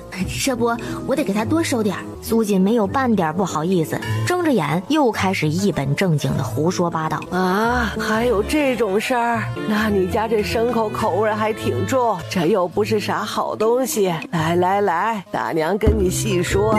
苏锦谢过后便离开了，想着自己什么时候得去一趟那什么上阳村，貌似他老张氏家就在那个村，倒也是巧了。心情颇好的瞅着筐子，这就是他未来的山珍海味呀。想到这儿，他有点馋了，得去买点肉才行。苏锦哼着小曲儿到肉铺买了几斤五花，又拿了几个没人要的棒骨。这玩意儿拿回家炖汤，可比肉滋补多了。从街角租了辆骡车，颠儿颠儿的就朝着家中去了。这才吃肉没几天，咋又买了？这不，我大侄子上次不是没吃到吗？何况我大哥那身子也要好好补补。这骨头汤你让嫂子炖了给他喝。行了，外头等着去吧。哎，好嘞，姑给你们带的，吃吧，尝尝这大户人家的糕点有啥不一样。你这是什么时候拿的？我怎么没看到？什么都让你看到了，那还有什么乐趣啊？我一个公路专业毕业的筒子，现在跑到种田频道已经够惨了，这咋眼神还退化了呢？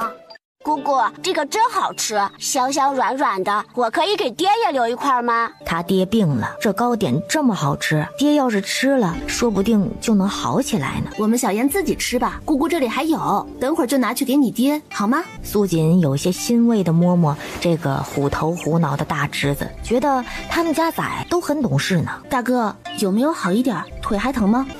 不疼，很快我就能下地了。苏大郎咧着嘴憨憨地笑着，本以为这腿是残废了，做梦也没想到现在还有好的希望，越发感激他这个妹子。但他嘴笨，嘴角动了动，也不知道要怎么说，便把手中的木雕往苏锦跟前递了递。这是给我的？闲着就做这个。谢谢大哥，我很喜欢，这太像我了。大哥，你很有天分哦。喜欢就好。爹，姑姑给你带了糕点，吃了你就会好起来了。乖，爹很快就能好。几个小家伙挤在床前，你一言我一语，说得正起劲儿。秦氏冲着屋内高呼一声：“吃饭了！”来啦！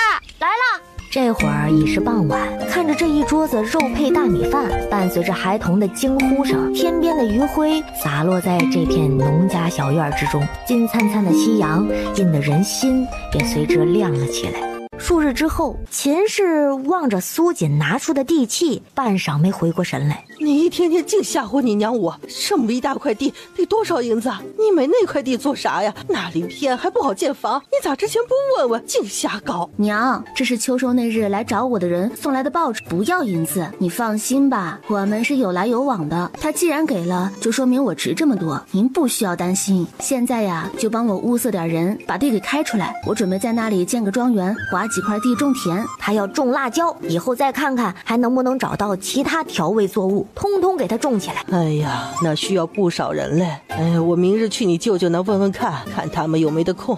好，我随娘一起去。上次姥姥走的时候都没有要野猪肉呢，这次我们去买些肉带去，顺便去那山上收罗他心心念念的辣椒，等自己的庄园建起来就种，美滋滋。好，都听你的。明日我们早些出门。哟，这是香莲回来了，回来看你爹娘啊。他们没去田里，应该都在家呢。三叔，是我，回来看看我娘他们。乖，这马车气派啊！香莲这是出息了。哪儿呀？都是借来的，顺路。看着他娘一路跟人打着招呼，苏锦眼观鼻，鼻观心，只管笑笑了事。谁呀？来了。这小姑子怎么又回来了？非得把这个家掏干净才甘心吗？二嫂方氏没应声，扭头没好气的朝里面喊了声：爹娘，小姑子又回来了。张氏闻言第一时间从房间冲了出来，蹭蹭几步就来到跟前儿。你咋这时候回来了？是出什么事了吗？还是大郎出事了？娘，都好着呢，我就是带小景回来看看你们，正好啊，还有些事儿找你们商量下。啥子事？直接说，别磨磨唧唧的。哥他们都在吗？我侄子们呢？你爹带着他们在屋后头挖土沟子呢，你那几个侄子也不知道哪儿也去了。快吃饭了，要不了一会儿就能见到了。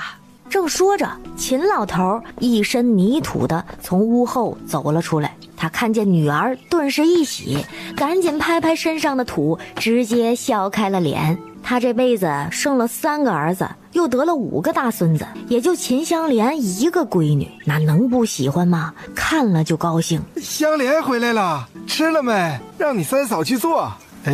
这是你那闺女？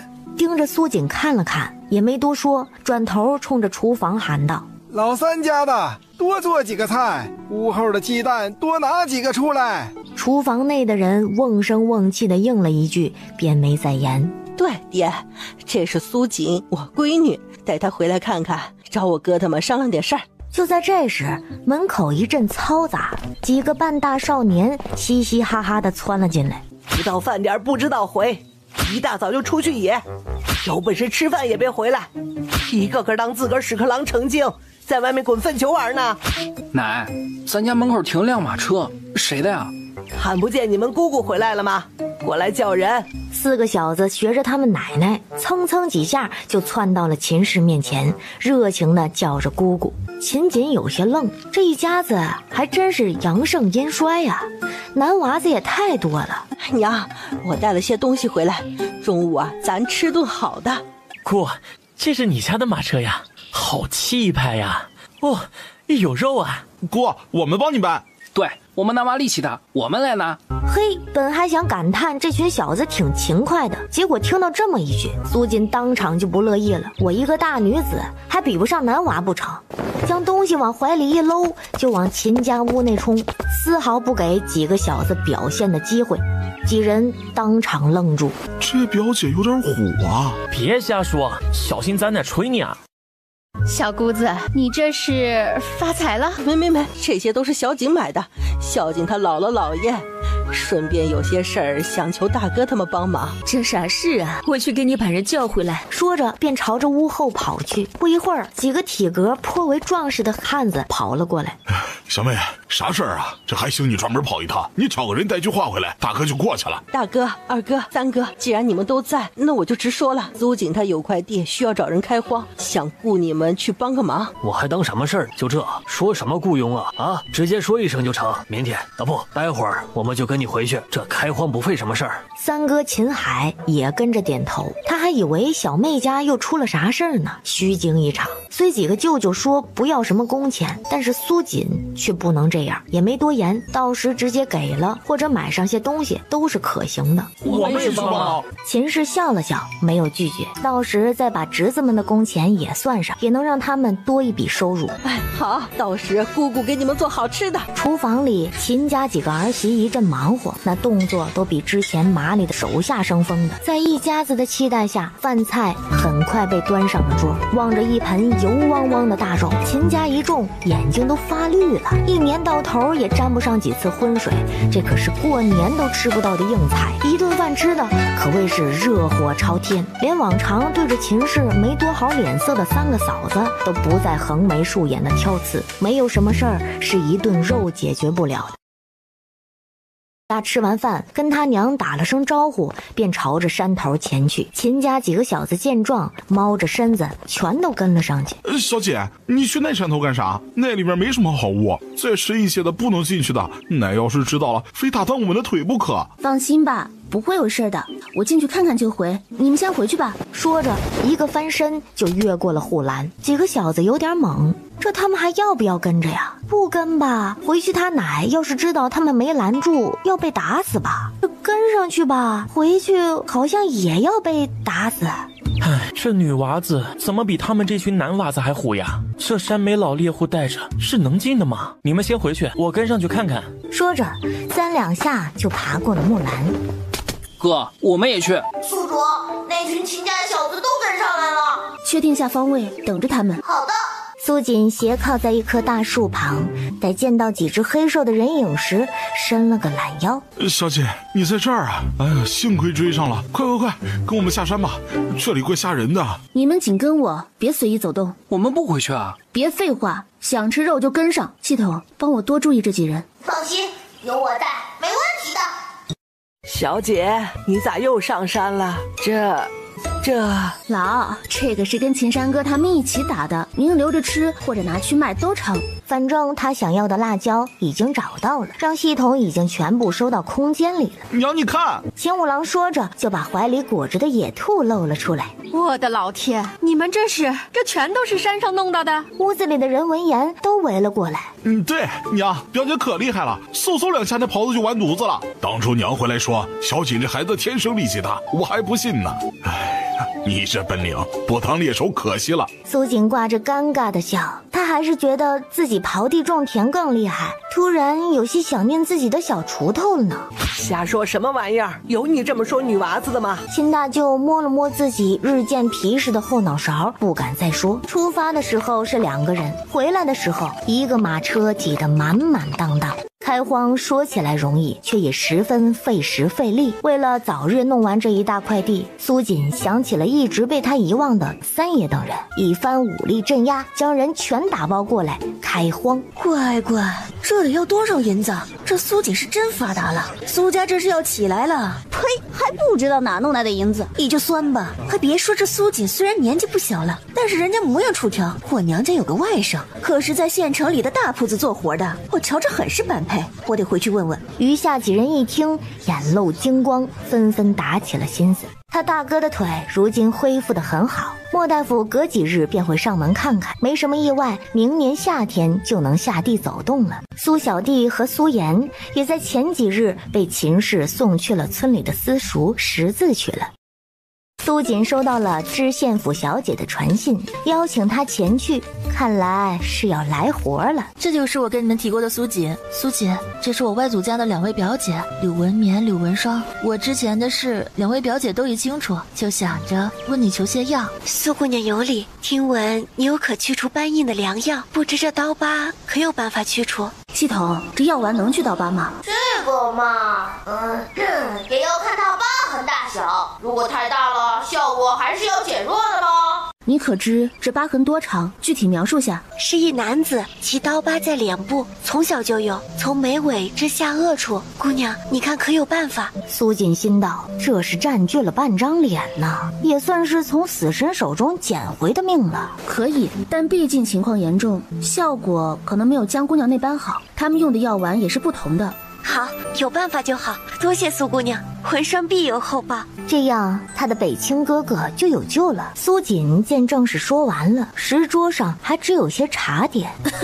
你看这壶中的鱼儿，像不像上次餐桌上的那道糖醋鲤鱼？见他们竟没有一个意会的，苏锦丝毫没觉得不好意思，继续道：“哎呀，这么美的景色，若是不配上一桌子菜肴，哎，就太可惜了。”菜肴，他这是饿了，连忙朝着下人吩咐道：“去准备些饭食，多备上些。倒是如烟怠慢了，下次我定早早备上些。”苏锦和柳家小姐约定好下次取药的时间，便跟三人告了别。就算药丸都在系统空间里，但他也不能直接就拿出来，那就太可疑了。苏锦往家回的脚步转了个弯，想着也有段时间没见到二哥了，打算买点吃食去看看他。那私塾不少，而这清远私塾却是其中最为大的。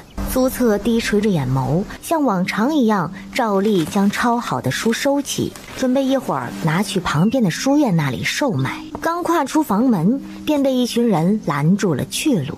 果然一副穷酸样啊！你也配在这里读书？来呀，给我搜！爷的银子也是你能拿的？什么银子？爷说是你偷的，那就是你，一股子泥土味的穷酸鬼，爷还能冤枉你不成啊？说罢，指着身后的2个跟班上手，翻动起苏策的寝间，东西洒乱了一地，唯一的换洗衣物也被踩踏在了地上，也不细看，仿佛就只是为了羞辱而去。苏策双手紧紧地攥着，悠悠地看着眼前这一幕。哼，这是冲着我来的，什么银子都只是借口罢了。打扰下，这位郎君，能否麻烦你帮忙叫下苏策，下西村的苏策，就说他妹妹在门外等他。苏策，那个不合群、每天阴沉沉的苏策。书生诧异地看了眼苏锦，闷闷地应了声，转身便向着舍间走去。苏锦等了许久都不见他二哥，更没见到那书生，正想让系统帮他锁定下人，就见那帮忙传话的书生神色慌张地向他跑来。苏策他来不了了，被先生带走了，说他偷东西被抓住了。这些东西全送你了，谢谢你来通知我。说完大步离开了。这般多，我这是不用再为下月饭食发愁了。苏锦绕到私塾右侧，一个侧身利落地翻了进去。这私塾一般外人是很难进来的，他只能选择这办法了。照着系统的指示一路绕行，忽然书舍的一侧传来呵斥声，苏锦抬脚便走了过去。你说你没偷？好呀，那你倒是说说，你这舍间如何来的这般细致的笔墨？对，苏策，你家中何情况我们都心知肚明，你如何能买得起这雅墨阁的上好笔墨？你可知你手中这块墨价值几何呀？2两银子一块，你买得起吗你？苏策凝眉，这墨，这苏锦怎么送他这么贵的东西？没想到平日里勤奋好学、从不惹事的人，竟然内里这般小人行径。作为读书人，怎能行偷窃之举呢？被请过来主持公道的私塾先生都忍不住皱起了眉。敢问严公子何时丢了银两？又有何人看见是在下行窃？哎呀，竟然还想狡辩！好，爷就让你死个明白。你过来说，那日你看见了什么？苏策清冷的目光掠过那站出的人，这人是他同一学社的同窗刘建仁，他们平日并无多少交集。苏策，我5日前看见你在严公子房门前停留，原本还想你是有什么事儿，哪知你竟会行窃。你那些上好的笔墨就是最好的证明。哦，原来是你诬陷的我呀！既然是你的一面之词，那就拿出证据来，我自认平日未曾得罪于你。你那笔墨不就是最好的证明吗？不然你如何买得起？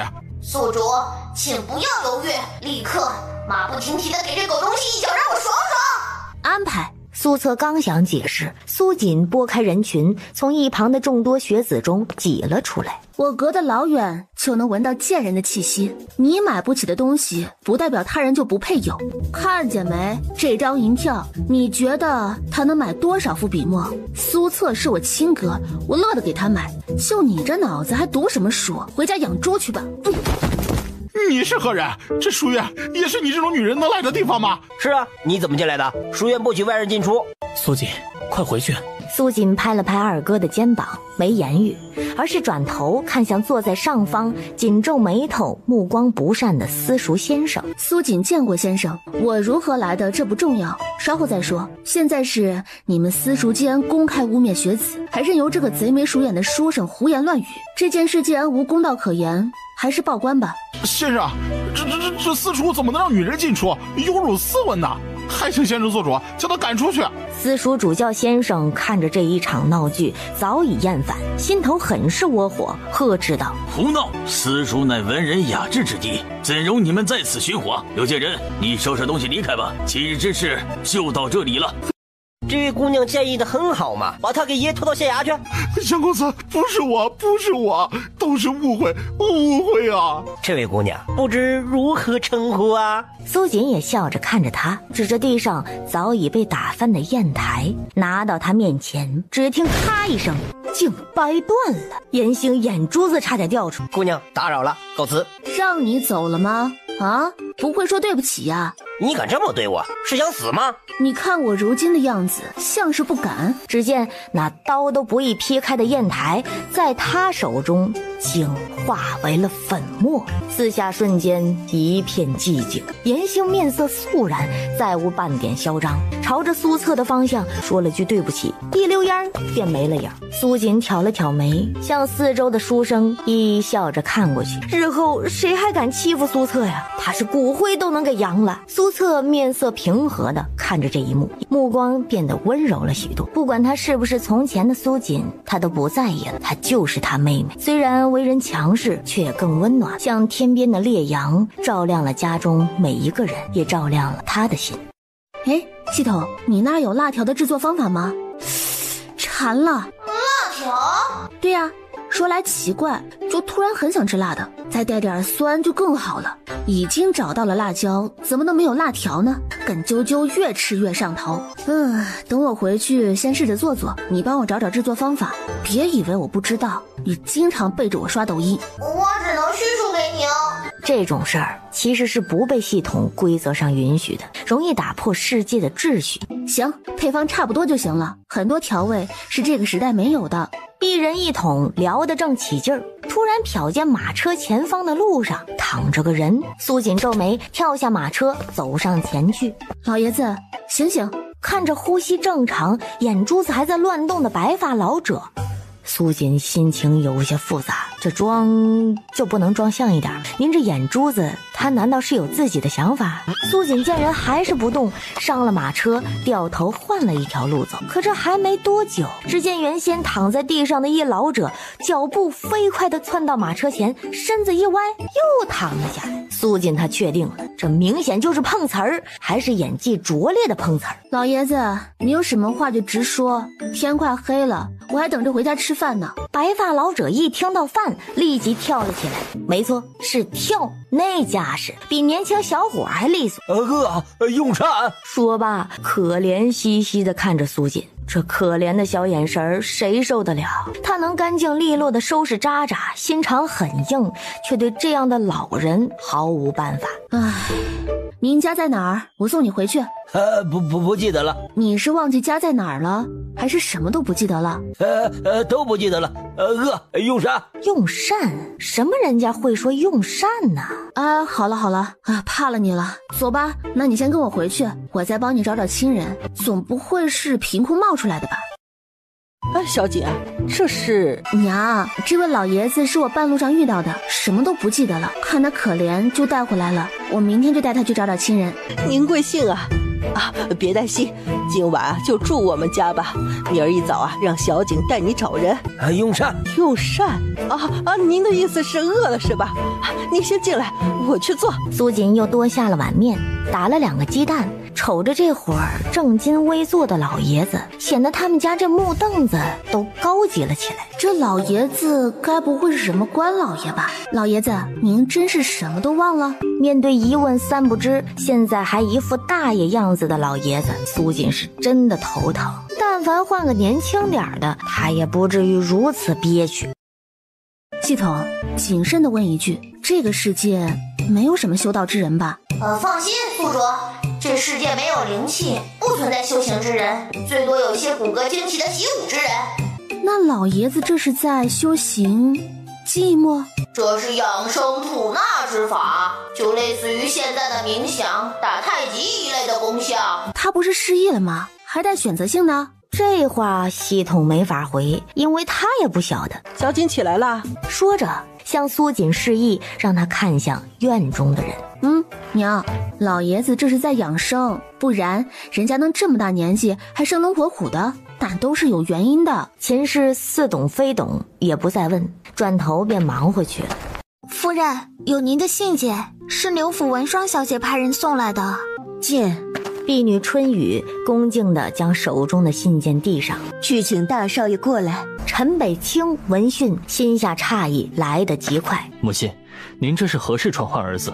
这般着急。来人一身蓝色锦袍，身材伟岸，只是右侧的脸庞赫然一道深且长的疤痕，显得狰狞可怖。北清，母亲刚收到刘府表姑娘的来信，言道寻到了可以修复你脸上疤痕的伤药，你可愿去试一试？说完，小心地看着这个他最为出色的儿子，心中忐忑。那道疤痕与其说是对大儿子有影响，倒不如说是他心中的一块心病。想到此，猛地捂着胸口，急速喘息起来。你怎么了？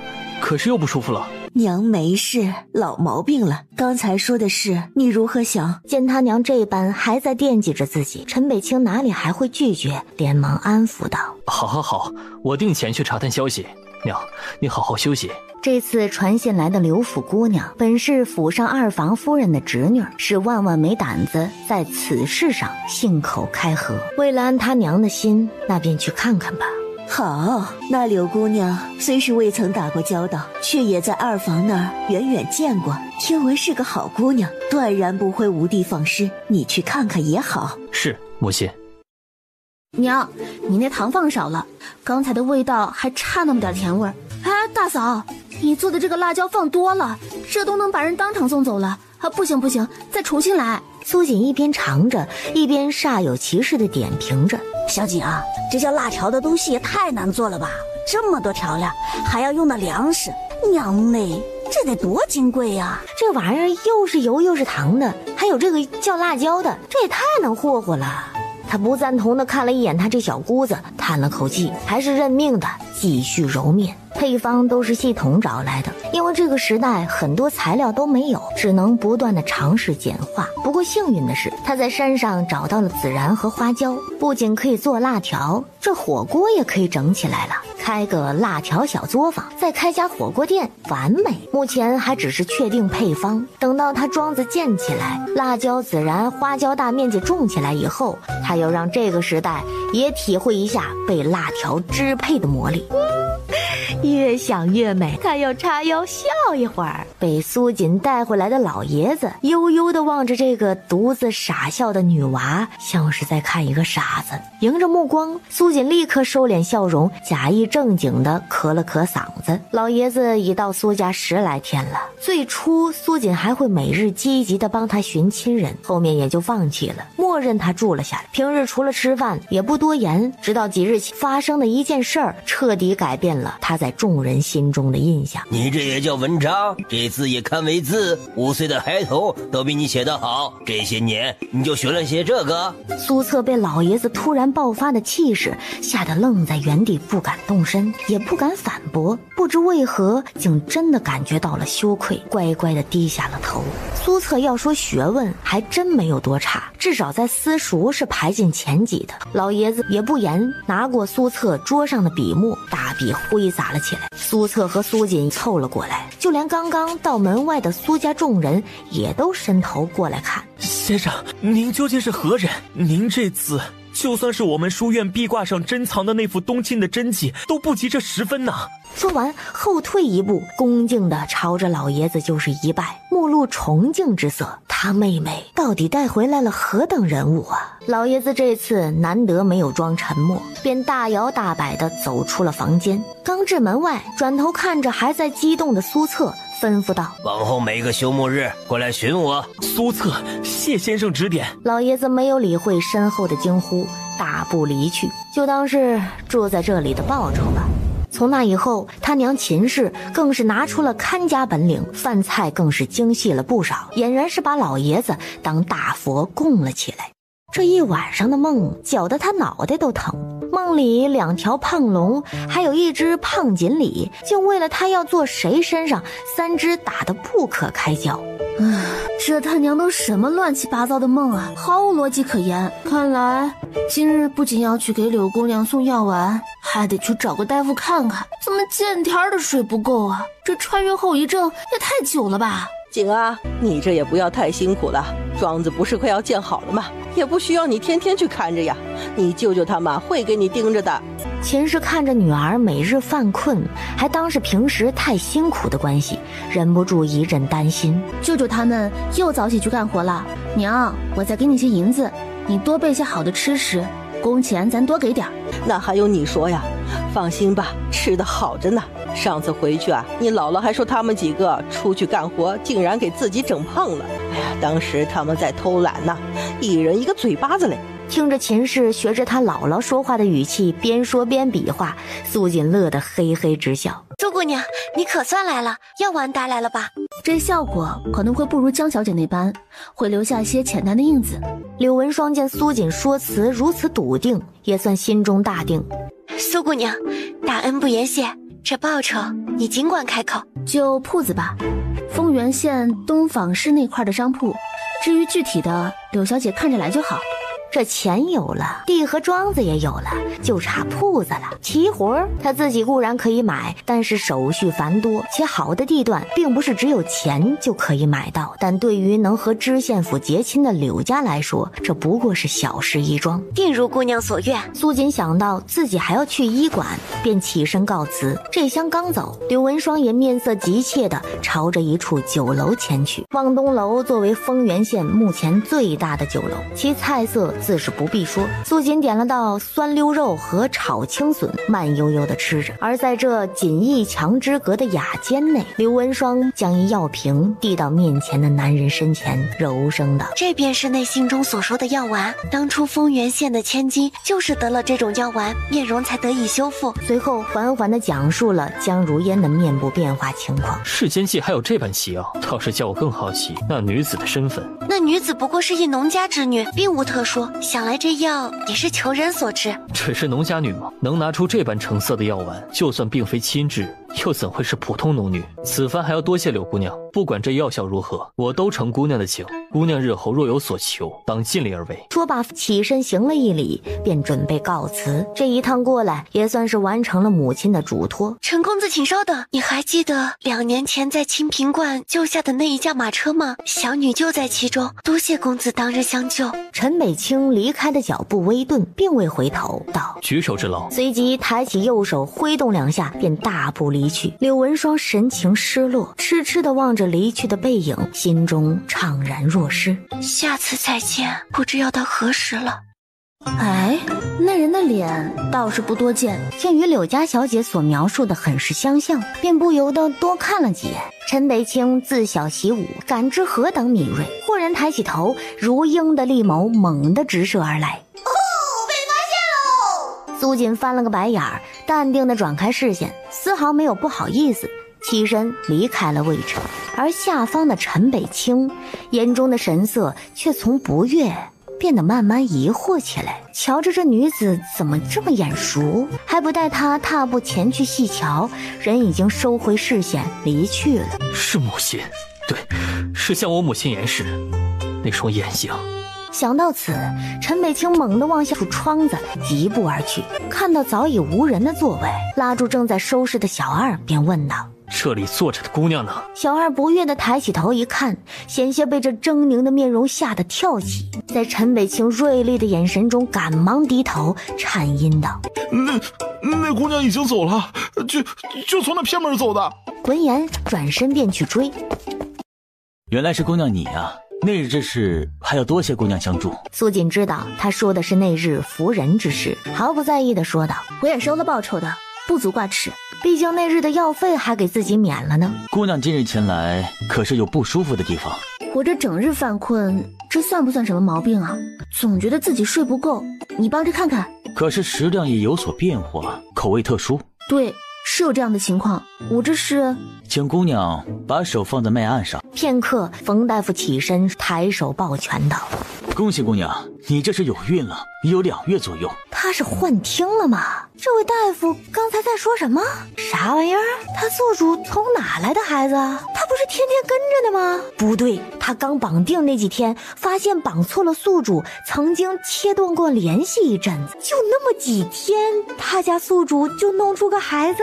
苏锦目光呆滞，不确定地问了句：“我这是有什么了？”冯大夫耐心地再次言道：“有孕了。”苏锦两眼发直，都不晓得自己是怎么走出医馆的，他这就有孩子了。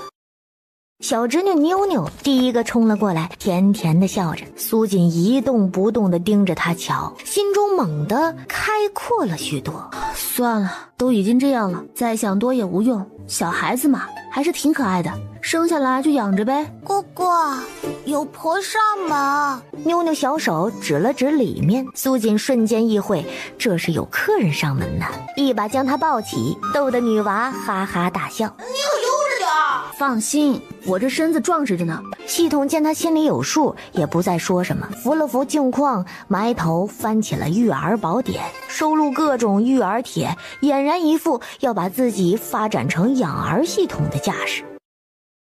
哟，苏锦回来了，瞧瞧这模样，真是越来越标致了啊！这谁要是娶了你呀，那可真是积大福气喽。娘，这位是？这是我们镇有名的灵媒婆，她这是来提亲的。提亲？谁要嫁人啊？你啊！秦氏说完觉得不妥，连忙补充道：“只是先问问情况，还没到那一步。”那就不用麻烦了，我没想嫁人。胡说什么？哪有女娃不成亲的？说完又瞪了他一眼，不再理他，笑着转头望着灵媒婆道：“现在小景也回来了，您这说的是哪家公子啊？大妹子啊，你好福气哦！你这女儿不仅能干，这未来的女婿也不差呢。就是你们村那个徐家秀才公啊，那可是村里唯一的秀才老爷。那人他有印象，为人平日高高端着，看人都不是正眼，很是傲气。你自己怎么看呢？娘啊，什么怎么看？我不是一开始就说了吗？我没打算嫁人啊，您啊就别费心了。这徐家的秀才公可是年少有为，前途不可限量呢。苏家女娃，你可不能意气用事啊！过了这个村儿，那可就没这个店了。苏锦心中不耐，假笑着点了点头，便自己回屋休息去了。秦氏见他这般，也是无奈，笑着回绝了林媒婆。哎呀，你说你到底怎么想？这女娃早晚是要成家的呀！你现在不好好选一个，日后啊，可不就是别人挑剩下的？娘，我怀孕了。秦氏只觉得自己仿佛是被一道雷劈中了，脚下发软，身子一歪，险些栽倒在地。景啊，你娘刚才是不是幻听了啊？你说啥？娘，你没听错，我怀孕了。今日去医馆，大夫诊脉出的结果，哎，这可要如何是好啊？苏锦见他娘这般难受，心里也不是滋味。是孩子，你要怎么办呢？啊，孩子他爹是谁？面对他娘通红的双眼，他做不到隐瞒，除了自己穿越一五一十的都跟秦氏坦白了。他女儿这是毁了人家男人的清白呀。不过他更庆幸，小锦在那种情况下还能安然回到家，已经是不幸中的万幸。秦氏赶忙双手合十，朝头顶拜了拜。现在也都这样了，孩子啊，你自己多注意着点儿，好好生下来，娘帮你带。哎呀，至于这孩子的爹呀，以后对外你就说离家那段时间在外成亲了，夫君已经病逝了，才独自回来，总不能以后让人说嘴啊，对孩子也不好。苏锦虽是不在乎，却也知道他娘这是为了他好，老实的点了点头。这孩子既然已经决定生下了，你就要有个心理准备，怕是难再嫁人了，可不能日后因此埋怨到孩子身上啊。好了，休息着吧，没事啊，别瞎跑了。你日后想吃什么就告诉娘，娘给你做。苏锦温柔地摸了摸肚子，神色郑重地保证道：娘，你放心，我会好好养着的，把她生下来，日后也定会好好爱她。望星楼上年过六旬的白衣道长忽地从蒲团上站了起来，望着空中那骤然大亮的繁星，面露惊色，颤抖着手拿出怀中的罗盘，努力定下心神，细细掐算。快备车去皇宫！道童一惊，连连应是，快速前去准备。明元帝端坐案前，一瞬不瞬地盯着面前的奏章，只见那上面赫然写着选立太子事宜。明元帝轻叩玉案，一黑衣暗卫如鬼魅般闪现，恭敬地跪在下手。去查探大皇子近来行踪都和哪些人有过接触，一一来报。是。说罢，犹如从未出现过一般，消失不见。太监总管常德脚步匆匆，小跑着来到御前，小声通禀道：皇上，清平关的青云道长殿外求见，有要事相报。青云道长，快有请。不，朕自己前去。说罢，一甩袖袍，疾步向着殿外走去。敢问道长，此番前来可有要事？是厉王的事有了？青云道长面色肃穆，一缕胡须，缓缓摇了摇头，并未言语。明元帝瞬间面色凝重，这是有大事发生，立刻会意，将人带入内殿，屏退众人。道长请直言。近日贫道观天下，发现有3颗异星突起，皇上可知贫道看见了什么？是地星之象。道长此言当真？那这地星所在何处啊？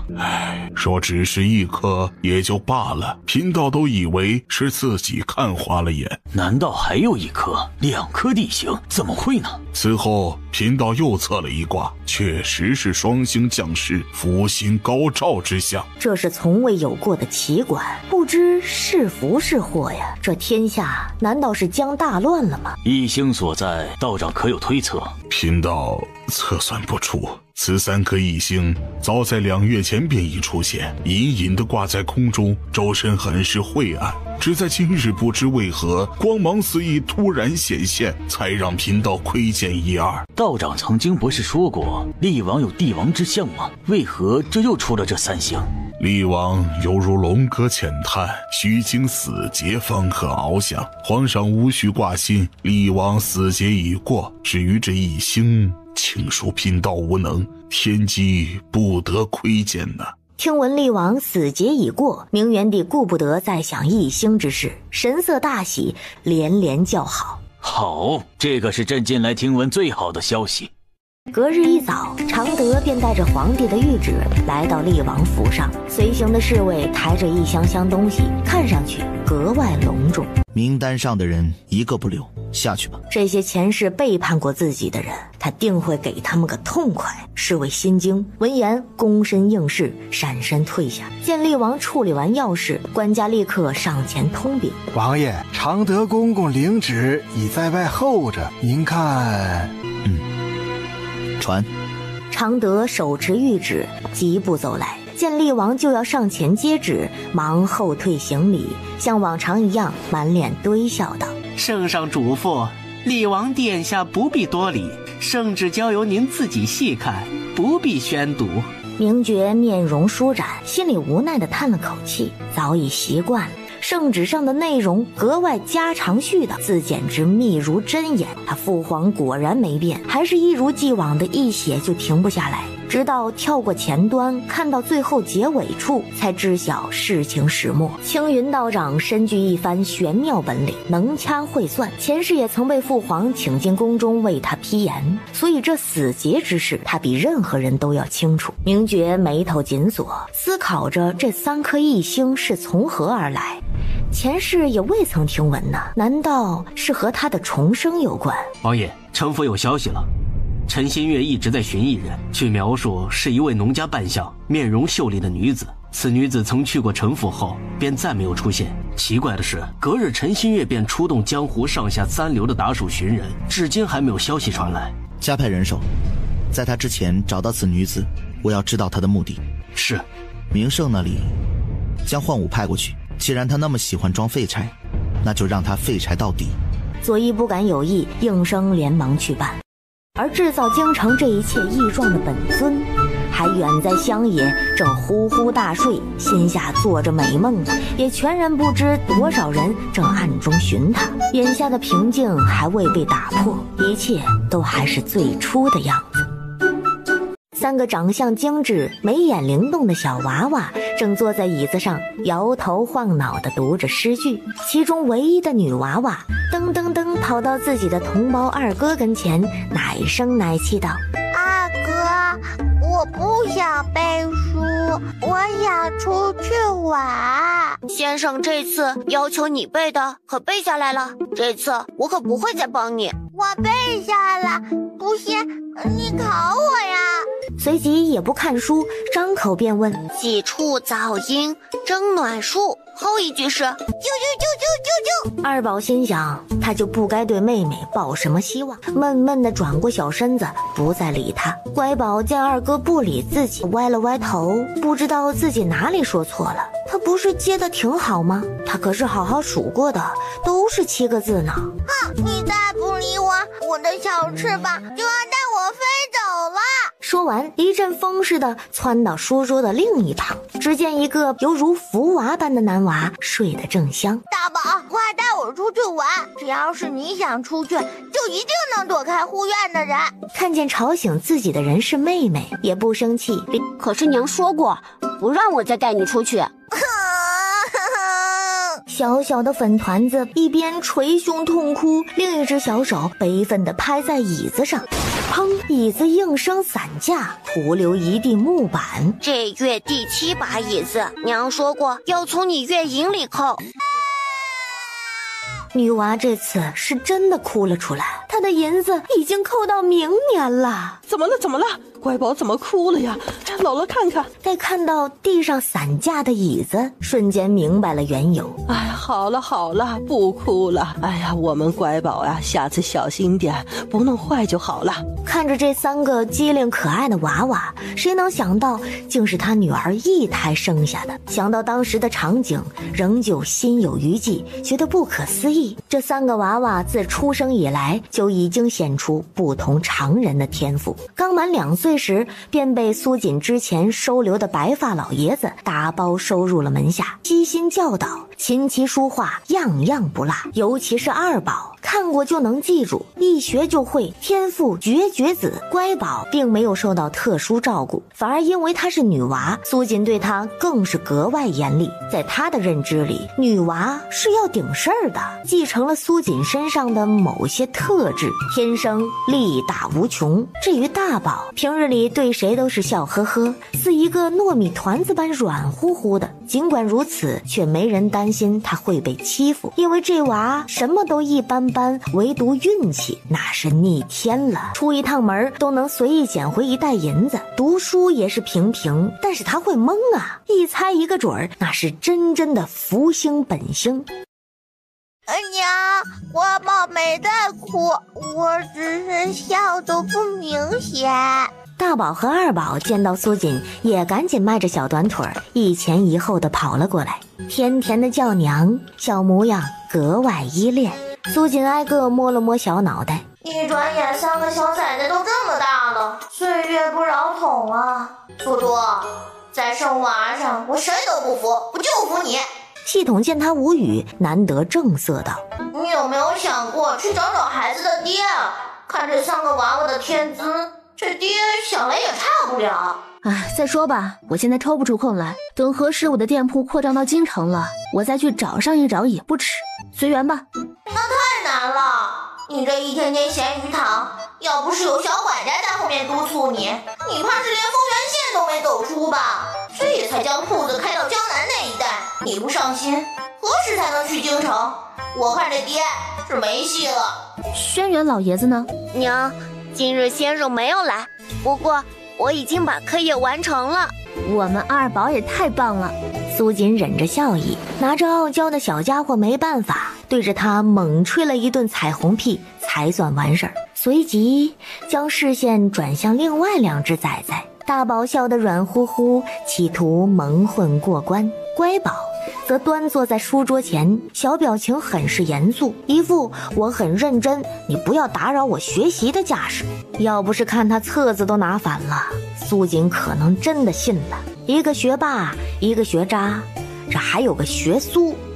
庄园西侧一房间内，白发老爷子轩辕父猛地睁开双眼，起身看了看这一身月色长服，很是嫌弃，脑中回忆着这3年的生活，脸上的暴虐之气翻涌而出。该死的轩辕纯！说罢，愤怒地打开房门就要离去，不知怎的，脑中忽然划过3个孩子的面容，脚步一顿，心中涌出一抹不舍。轩辕父的手渐渐收紧，他知道这是轩辕纯那个蠢货的情绪在影响着他，嘴角划出一抹邪笑。不过这蠢货这次倒做对了一件事儿，那个孩子倒正合适。黑沉的眼眸看了眼桌案，转身拿起笔，大笔挥洒起来。月雨，回！将笔杆重重一拍，不再耽搁，转身离去。苏锦来到老爷子的门前，只见房门大开，大步跨入房间，扫视一周，并无异样。不经意间，桌案上摆着的几个狂野的大字映入了眼帘。苏锦神色诧异地向前走近，这老爷子何时换了字体？苏锦眉头紧锁，盯着这几个字反复打量，心下泛着嘀咕。他虽只知老爷子父姓轩辕，其余皆是一概不知。这么几年生活下来，早已经把对方当成自己的家人，这突然辞别，就怕是出了什么意外。苏锦转身出了房间，决定派人出去寻一寻。姑娘，这些都是这一季各铺子的收益情况，其中江南那一带的铺子收益比上旬少了40%。姑娘，您看要不要我过去一趟？苏锦接过账册翻看起来，头也不抬地吩咐道：萧叔，你留下，这里还需要你坐镇，让亮安走一趟，老规矩办就是了。若真是有意，人直接拿下，不必带回，他知道该怎么做。若是解决不了，就让他拿着我的信件去刘府一趟。哎，好的姑娘，我这就去交代他。这几日还没寻到老爷子踪迹？是，廖青他们带人沿着官道的各处驿站都打听过了，皆无人见过。算了，等1个月后再说吧。随即沉下心翻看起册子，他现在的铺子也是越做越大，尤其系统后期给他找来的酿酒方子，远非是现在的酿酒技术能比的。庄子更是种植了多种这个时代还没被运用上的调味原料。火锅一出世，便在丰原县反响甚好，更是有知县府的关照。这第1步走的可谓是快而稳，也为他打下了基础。现在他手上不仅有火锅方、辣条零食方，还有定位高端的酒楼铺子，但是随之而来的麻烦也是越来越多。每日来偷取方子的人都能抓出来好几个，宋锦用人皆是外界买来的，签了死契，包括刚离开的萧叔也是如此。他是苏锦2年前外出巡店在外救下的，之后一心跟在苏锦身前当起了管家，帮着训练手下。大舅舅，我们来看你啦！苏大郎的腿早在2年前便能行动自如了，现在每日就是帮着苏锦管理田地，并不劳累，日子过得也算满足。哎，舅舅在这儿呢，你们别过来，地里脏，就站在那儿啊！大宝一双眼睛笑成了月牙状，软软的撒娇道：舅舅，我们想进山，可是娘说过没有大人带着不让进，带我们去好不好？乖宝也在一旁不住的附和。二宝虽没有说什么，但是那小眼神却也直勾勾的望着。苏大郎的心都萌化了，想到苏锦的吩咐，性子本就憨厚的苏大郎实在不忍心让他们失望，挠挠头，咧嘴应了下来。大舅舅是最好说话的，找他准没错。3小只蹦蹦跳跳的跟在苏大郎后面，朝着山上走去。他们今天可是有大任务呢。上次发现的那窝狼崽子，不知道还在不在了。二宝记得路，出言道：大舅舅，我们走这边。哎，你们可不能乱跑。1大3小缓缓地朝着山中走去。哎呦！大宝脚下一歪，险些摔倒在地。二宝乖宝齐齐望天，又来了。大宝怎么了？可是摔倒了。来，舅舅背你。要不我们下山吧？你们要是想来，舅舅下次还带你们来。我没事儿，就是被绊倒了。苏大郎顺势往下一看，瞬间惊住。乖乖，这么大一根人参，是认真的吗？平日也有人会上山，这么明显，为何以前都无人发现啊？之前只是听他娘感叹大宝运气好，是个小福娃，今天算是开眼了。舅舅帮大宝装筐子里。好的。苏大郎感慨，还好自己带了筐子，可是随后的事儿让他后悔为什么不带一个大一点的筐子。当第3次有野鸡撞到大宝身前时，苏大郎都麻木了。以往能猎到1只就够乐了，这现在还带送上门了。他往竹筐里使劲地塞了塞，这是真的放不下了。二宝凭借好的记忆力，一路带着他们来到这之前无意中发现的地方。这里面可是有2只小狼崽崽，他们惦记了好久，不知道现在怎么样了。哥哥，那2个小狼崽还在吗？不知道，已经过去几天了。大宝圆溜溜的眼珠子四处看着，很是眼尖的在一处杂草堆里看到了一抹黑色绒毛，连忙拍拍小胖手叫大家看去。苏大郎上前一步将草丛扒开，入眼的就是2只缩成一团的狗狗模样的动物，一动也不动。他小心的将一只提了起来，却发现这狼崽子丝毫没有反应。他怎么这么瘦啊？他是没有饭吃吗？苏大郎叹了下气息，还活着，只是比较虚弱了。我们把他带回去吧，给他饭吃。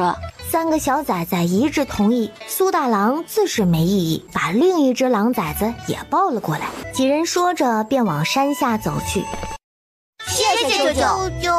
3个小家伙萌萌地和苏大郎告别，抱着狼崽子就往家里冲。苏大郎、卢氏夫妻2人带着苏妍和妞妞2个孩子，还是住在以前的苏家。苏锦一直想让他们搬进庄子，却始终没有同意。苏大郎性子虽是憨厚老实，一旦做了决定，却是相当固执。苏大郎还没反应，便看见3个小短腿噔噔噔跑没了影。他提着竹筐的手一顿，那他还是要再去山庄一趟。因为跑得太快，乖宝一个没注意和人撞在了一起，一个翻身就顺利爬了起来。对面的某人直接被撞飞，翻倒在地，连滚2圈才停下。乖宝也愣住了，他闯祸了。他连忙跳上前，绞着手指。小奶音很是愧疚道：叔叔，对不起，乖宝给你呼呼。大宝、二宝也放下狼崽子，紧跟上去查看，想着待会儿给这个叔叔找个大夫看一下。许清之闻言抬头一看，竟是苏锦的女人的3个崽子，那种贱女人生下的孩子哪会有好的？他可是记得当初自己使人上门提亲，虽被拒绝了，却也只当是苏锦在拿桥，早晚会来求他的。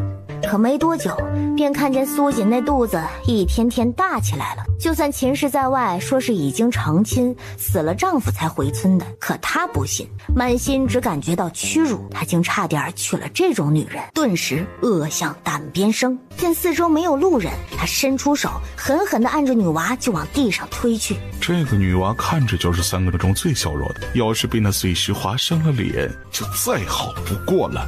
结果没推动。许清之面露惊异，二宝在看到这男子眼中一闪而过的恶意时，小短腿很是灵活，一把上前拉起了乖宝。小小的人板着脸，叔叔，你今天会有倒霉运哦，小心脚下。许清之见自己2次都没有得手，忍着手痛站了起来，刚起身就听见这男娃竟然还敢咒骂他，就想上前教训一番，却突然觉得脚下不稳，像是被什么绊住，硬生生歪进了一旁的泥水沟里。二宝，他是坏人，不然二宝才不会拿自己的乌鸦嘴咒他呢。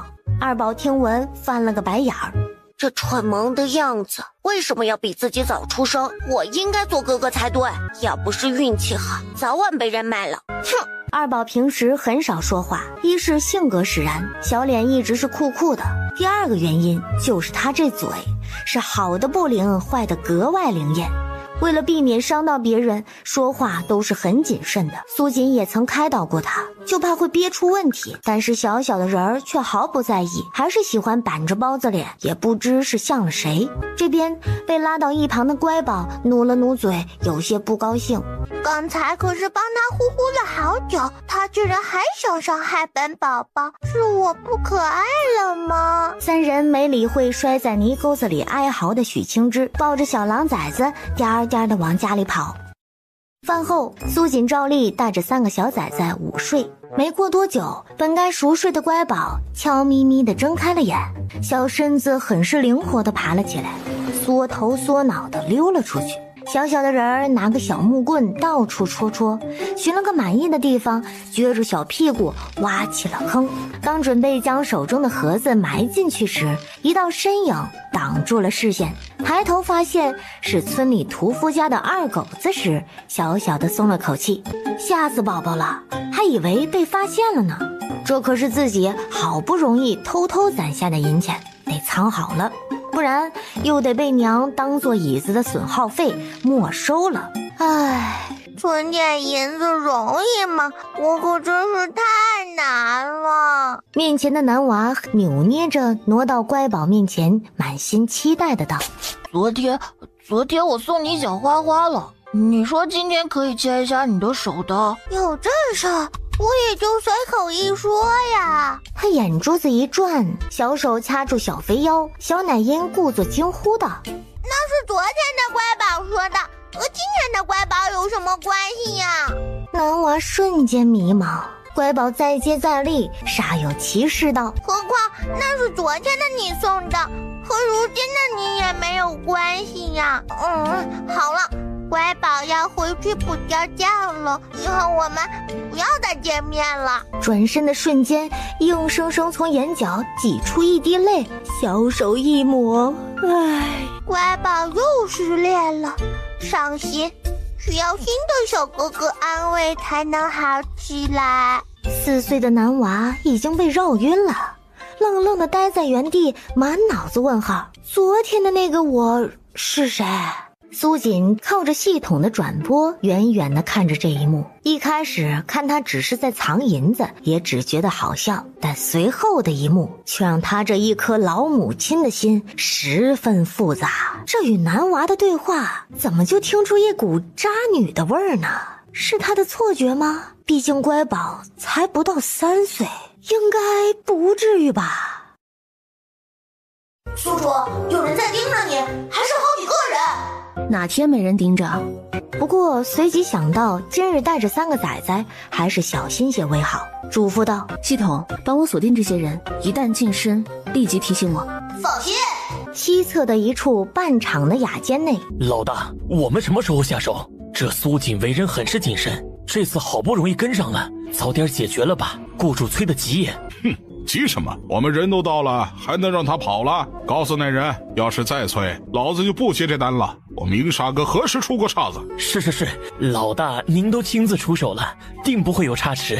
燕行端起酒杯，嘴角划过嗤笑，一群蠢货。他既能做到这明沙阁守卫，除了身手，最主要的还是要有脑子，不是什么单子都能接的，什么人不能碰，他比谁都清楚。这苏锦一个女人能手拿秘方顶起产业，怎么能没点本事？他心底总有种不好的直觉，而这种直觉也让他几次躲过生死。他决定先观察看看，再动手。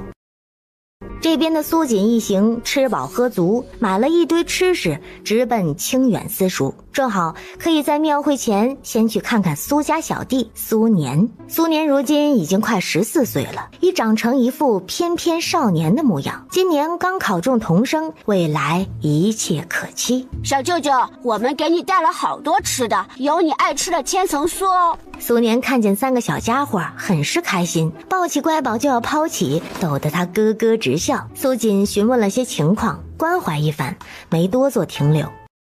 娘，我们想去那里看看。行，去吧。看了一眼跟随在后的萧管家，萧管家议会，朝着苏锦点了点头，早已安排了人手，隐在暗处保护着。以这几个小家伙的机灵，他倒是不担心什么，更何况还有系统盯梢。苏锦对娃一向是放养状态。哥哥，这里有菜市渠的，我想要那个老虎灯笼，大老虎什么的，和乖宝最配了。掌柜闻言，低头看着自己门前摊位处站着的3个小娃娃。想要的话，可以让你爹娘过来参加比赛，赢了就能拿走那个老虎灯笼。什么比赛呀？就是对诗歌，还有些算术。小娃娃，我说了你也不懂的，快去叫你爹娘来吧。那你帮我们报名吧，我2哥参加。他家2宝可厉害了呢。苏锦站在摊位对面，就这么目光柔柔地看着3个崽子，也没打算过去随他们玩。眼角的余光一直停留在转弯处的那几个人身上，他很想知道这次又有什么狗东西送上门了。掌柜拿着一面麻罗，连声敲打着，高声吆喝道：“走过路过，瞧一瞧，只要能对出小老儿这诗句，灯笼免费送了。”我说你这灯笼够不够啊？我们丰原县的学子众多，别到时候把家底儿都搭进去了。小老儿家中还算保有资产，这些许灯笼还是拿得出手的，不为别的，就为图个乐子。还望各位老人夫人日后多多光顾我这铺子。掌柜见人围了过来，双眼一亮，也不拿瞧，乐呵呵道：“好了好了，现在开始。这第一句‘一片飞烟隔九枝’，敢问下句为何啊？”蓬峦仙丈掩云旗，不知在下所答可对。这位公子当真才识过人，文采不凡呐。此时三个崽崽小小的脑袋凑在一起，一阵嘀嘀咕咕：“我们刚才为什么不接呀？”这一句他知道呢，他记得可清楚了呢。笨笨，接这个只能得到普通的电话灯笼，乖宝要的是大南湖。说话间，那边几轮已经结束，掌柜高呼一声，拿出了身后最大的老虎雕花灯笼。三个崽崽见状，小短腿蹭蹭窜了过去。这个灯笼可是小老儿家中师傅赶工半个多月才完成的，这次的题要特殊些，题分二，一为诗句，二为算术，两者皆对可得。各位老爷请听好了，白酒新熟山中归。请问这下一句是黄鸡啄黍秋正肥。众人皆惊，循着声音唰的一下，视线全都集中在最前方的那几个娃娃身上，回话的竟是这般小的孩子。书生眼中闪过恼怒，他会输给一个奶娃子？让你爹娘自己说，小孩子不要乱插话。他只当是孩子的父母提前将诗句告诉了他，才答了出来。二宝漆黑的眼眸像看傻子似的瞥了一眼问话的书生。这诗句就是我二哥答出来的，没有人帮忙。他作为今年书院季考第一的人，怎么能输给3岁奶娃子？眼睛一转便道：陵寝有残蝉，炒冷无留燕，沉吟卷成殿，蹭侧收团扇。扬起这乃神童啊！这般娃娃是乃周某生平仅见。周围的惊叹声越来越大，二宝有些不耐烦问道：掌柜的，我妹妹还等着要这灯笼呢，快点出题吧。那就依这位小公子的，咱们继续。这第二题为算术，请问33数之余2，55数之余3，77数之余2，问数为几何？23。商贩手中的铜锣吓得没拿稳，应声坠地。对了，小公子他又对了，这真是神啊，太厉害了。苏锦混在人群中，目光是前所未有的温柔。他的崽崽真是太优秀了，也许自己意外穿越到这里是幸运的，这3个崽崽便是对他最好的恩赐。燕行双目一亮，目光灼灼地看着那最前方的男娃娃，犹如在看一块稀世珍宝。头脑如此聪慧，年纪也正好，若是将他带走好好培养，那么10几年后他们鸣沙阁又将出一员猛将。这是老天给他送来的天才呀！看来计划得改一改了，他要好好想想怎么才能让这孩子心甘情愿地跟着自己。想到此，向着手下一个示意，退出了人群。宿主，那群人走了，他们什么也没做，这是想干嘛？不急，等把崽崽们送回家，我再去收拾那群狗东西。老大，我们不动手吗？这是难得的机会呀！先拿出那3个孩子。那苏锦，燕行摆了摆手，打断了白面男子的话。哎，这都不重要了，我有了新的目标。他那孩子你们也都看到了，我要把他带走。这等天资的孩子，天生就该入我鸣沙阁。手下几人一愣，他们老大这是看上暗杀对象的孩子了？那孩子确实太过妖孽，杀了实在可惜。那老大，我们直接将那孩子掳来便是。蠢货，这样那男娃日后成长起来，第一个杀的就是我们。花莲是他们几人中唯一的女人，看着燕行笑得格外妩媚。哼，看来老大你又是想到什么好主意了？这次还是需要你出手，混到苏锦家中，我要你毒杀那孩子所有亲人，一个不留。一个亲人全死、无依无靠的孩子，到时候还不是稍微给点施舍就感恩戴德，再给他虚设个灭门敌人，他将会更快速地成为自己手里最利的一把刀。记得换副面孔。那您就等着收人吧。燕行嗯了一声，对于花莲还是很放心的，毕竟他的易容之术无人可及，他既出手就没有空手而归的道理。王爷，刚有消息来报，在丰原县发现了鸣沙阁的踪迹。去丰原县暂留几日，找人去查一查鸣沙阁这群人的目的。鸣沙阁前世这群人可是都被明胜那个废物收在了手下，暗中帮着他铲除了不少异己。既然遇见了，也省得日后再去收拾。他们一行人本是从乾阳府城过来，奉命巡看干旱灾情，如今正回城复命，停留1、2日倒也无碍。娘，看乖宝的灯笼好不好看？是二宝迎来的哦。娘看见了，二宝真棒。听到娘亲的夸奖，努力绷紧的嘴角缓缓地勾了起来。二宝刚才有偷偷笑，哎，他也太可爱了。说他这性子到底像谁？这还能像谁？只能是那一面之缘的孩子爹了。这大宝和二宝长得却是随自己比较多，至于乖宝，也许真是应了那句女儿孝父吧，长得也更为精致。忽然马车一阵晃动，猛地停了下来。此刻一道人影横躺在路中间，去看看，小心这些。小管家应是，跳下马车，大步向前走去，用脚轻轻碰了下，询问道：姑娘，醒醒，你这是……女子似是痛苦的轻声嘤咛，却始终没有睁开眼。小管家拧了下眉，又用脚往前怼了怼，放大声音再次问道：姑娘，你还活着吗？麻烦能往旁边躺一躺吗？花莲心中暗骂：狗男人，你听听，你说的是人话吗？苏锦见这会儿还没解决，嘱咐3个崽崽乖乖待着，便跳下了马车。怎么回事？这伤得不轻啊，还有救吗？你……苏锦忽然顿住，是系统的一句话打断了他的未尽之言。宿主，这个女人脸上有东西戴着，像是一层皮。一层皮是吗？倒是有些意思。挑了挑眉，接着刚才的话不疾不徐道：看这情况是没救了，要不你帮着埋了吧。说罢转头看了一眼萧管家，萧管家得了苏锦的暗示，摸出了一把铲子，准备挖坑，手脚那是相当麻利。埋了？难道他听不见自己还在呻吟，还有气儿吗？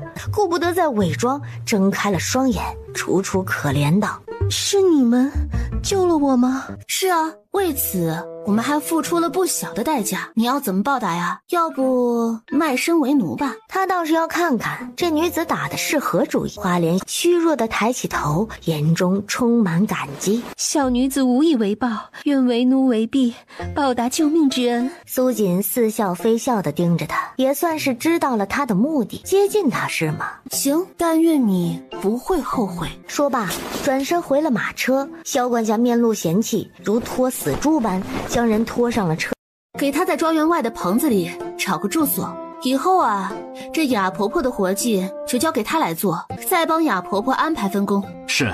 花莲闭着眼睛，心下咒骂的同时也暗暗得意，已经混进来了，下毒不是早晚的事儿吗？宿主，你为何要将她留下？你以往不都是直接出手的吗？还记得今日看到的那伙人吗？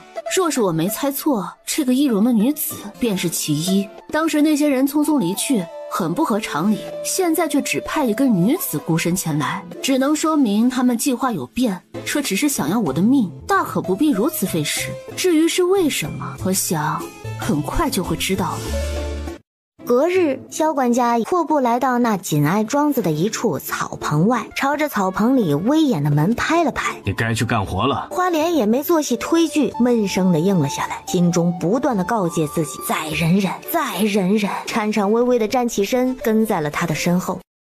但等他被萧管家带到不远处的茅房时，他是真的忍不住了。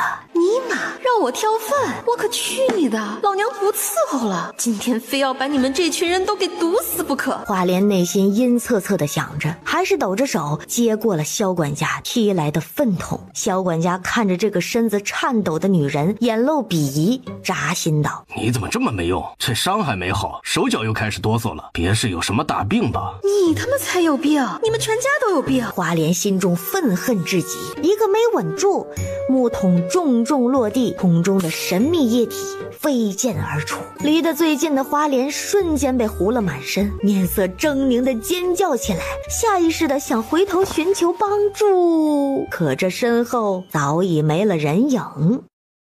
娘，大宝刚才在路上捡到了这个，娘说过捡到贵重物品要交给失主，不能自己收起来。娘，你看，发现毒物反应，请速入小夜。苏锦面色一愣，惊讶一瞬，猛地看向大宝手中的东西，只见那是一款样式很是精美的发簪，一眼便知其价值不菲。系统扫描下毒物在发簪哪个部位？宿主在头部花瓣中间的凹槽处有些小机关。苏锦闻言松了口气，大宝没沾上就好，却还是不放心，拉着他的小手，神情严肃地清洗了好几遍，又让系统检查了一番才罢手。娘，大宝是不是犯错了？我们大宝这么乖，怎么会犯错呢？特别棒呢！今天还把捡回来的东西交给娘，是个善良能干的好宝宝，竟然还长得这么可爱。我们大宝小天使下凡真是辛苦了。已经快要飘起来的大宝，整只崽都晕乎乎的，很是陶醉，扭了扭身子，小声说道：我也没有那么好了。说完便将头埋进苏锦的怀中，害羞了。雅婆婆那里借来一身破旧衣裳换上的花莲，现下整个人木愣愣地倒在草堆上，不过片刻，似是想到什么，往自己头上摸去。就快结束了，今晚我要把你们这些都剁碎了喂狗。可是下一秒，他神情开始慌乱起来。发簪呢？他那么大一个白玉发簪呢？接二连三的打击，花莲再也遭受不住，一个心梗晕厥了过去。苏锦看着缩在角落昏睡过去的女人，装作无意识般往前走出一步，狠狠地踩在那女子外露的手上，重重地碾了碾。刺耳的尖叫声划破天际。姑娘这是怎么了？哎呦，瞧我这不小心的。对不住啊，我这脚可能有自己的想法，我回去一定教训他。你太过分了，苏锦，你还是人吗？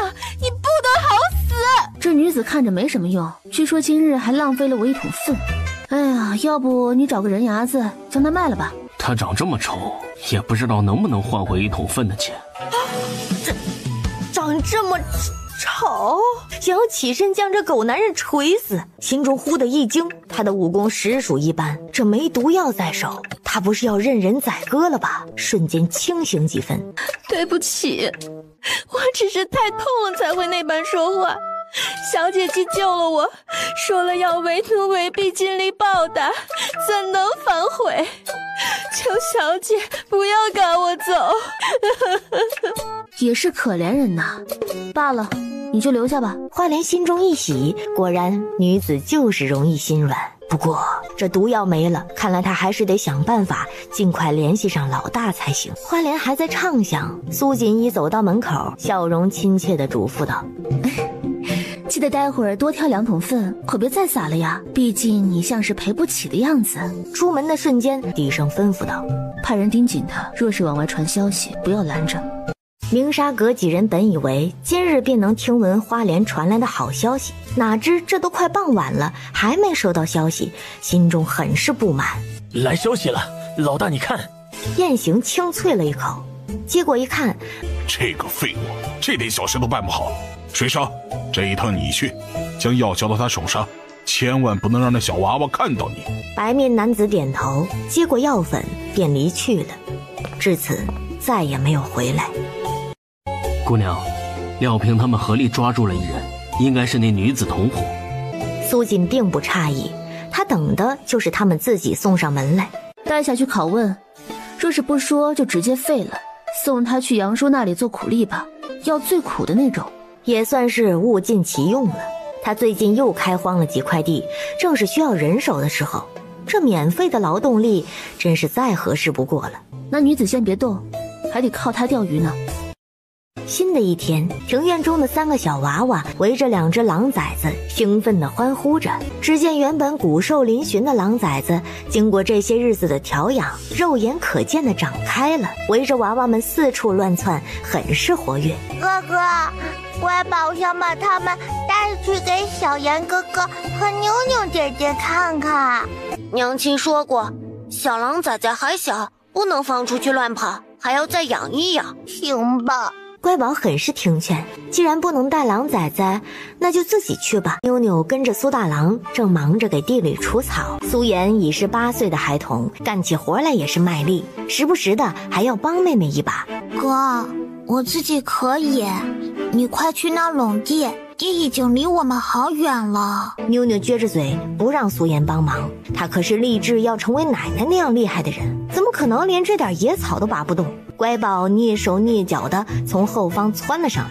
妞妞姐姐，乖宝来帮你呀！说着，小胖手抓住地上的野草就往外拔，岂料手劲儿太大，连地皮都跟着掀了过去，结实的摔了个屁股墩儿。妞妞见状赶紧过来扶，却看见乖宝哼着小曲儿哒哒哒跑开了。见妹妹在田地里乱窜，二宝小小的人眼含无奈，蹲起身子一点点的帮着拔草。咦，这个花花好好看呀，有白色的蕊蕊，像云朵一样软软的，妹妹肯定喜欢。他可是经常见妹妹收村里的男娃娃送的花花。小妍哥哥，你怎么又黑了？苏妍挠挠头，咧着嘴笑，整个人散发着憨憨的气息。小妍哥哥，你以后要好好爱护自己的脸呢。娘亲说了，男孩子也要注意保养，不然以后叫不对，是没有女娃要你的。说完摇着头迈着小短腿离开了。他可真是操碎了心。二宝向天翻了个白眼，娘亲也不知道为何总教乖宝一些奇奇怪怪的东西。你可算是来了，真是大忙人，我这出嫁前想见你一面都不容易。我这不是来了吗？反正你还有3月才出嫁，急什么？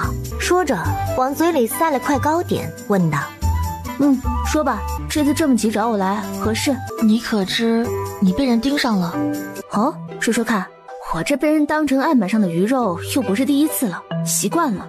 你这般神色，除非这次的人权势很大。前阵子我爹莫名其妙和我说了些话，我思来想去才明白，我爹这是暗示我给你提个醒呢。替我谢谢江知县，这事我心里有底，无需担心，能解决。他从不是什么大度良善之辈，别人都打到门前了，还能忍气吞声。江如烟闻言心下松了口气，见他心有成算，也不再说，转而聊起了自己嫁衣的事儿。苏锦说话的声音突然顿住，示意江如烟不要出声，自己轻步移至门边，猛地打开了门。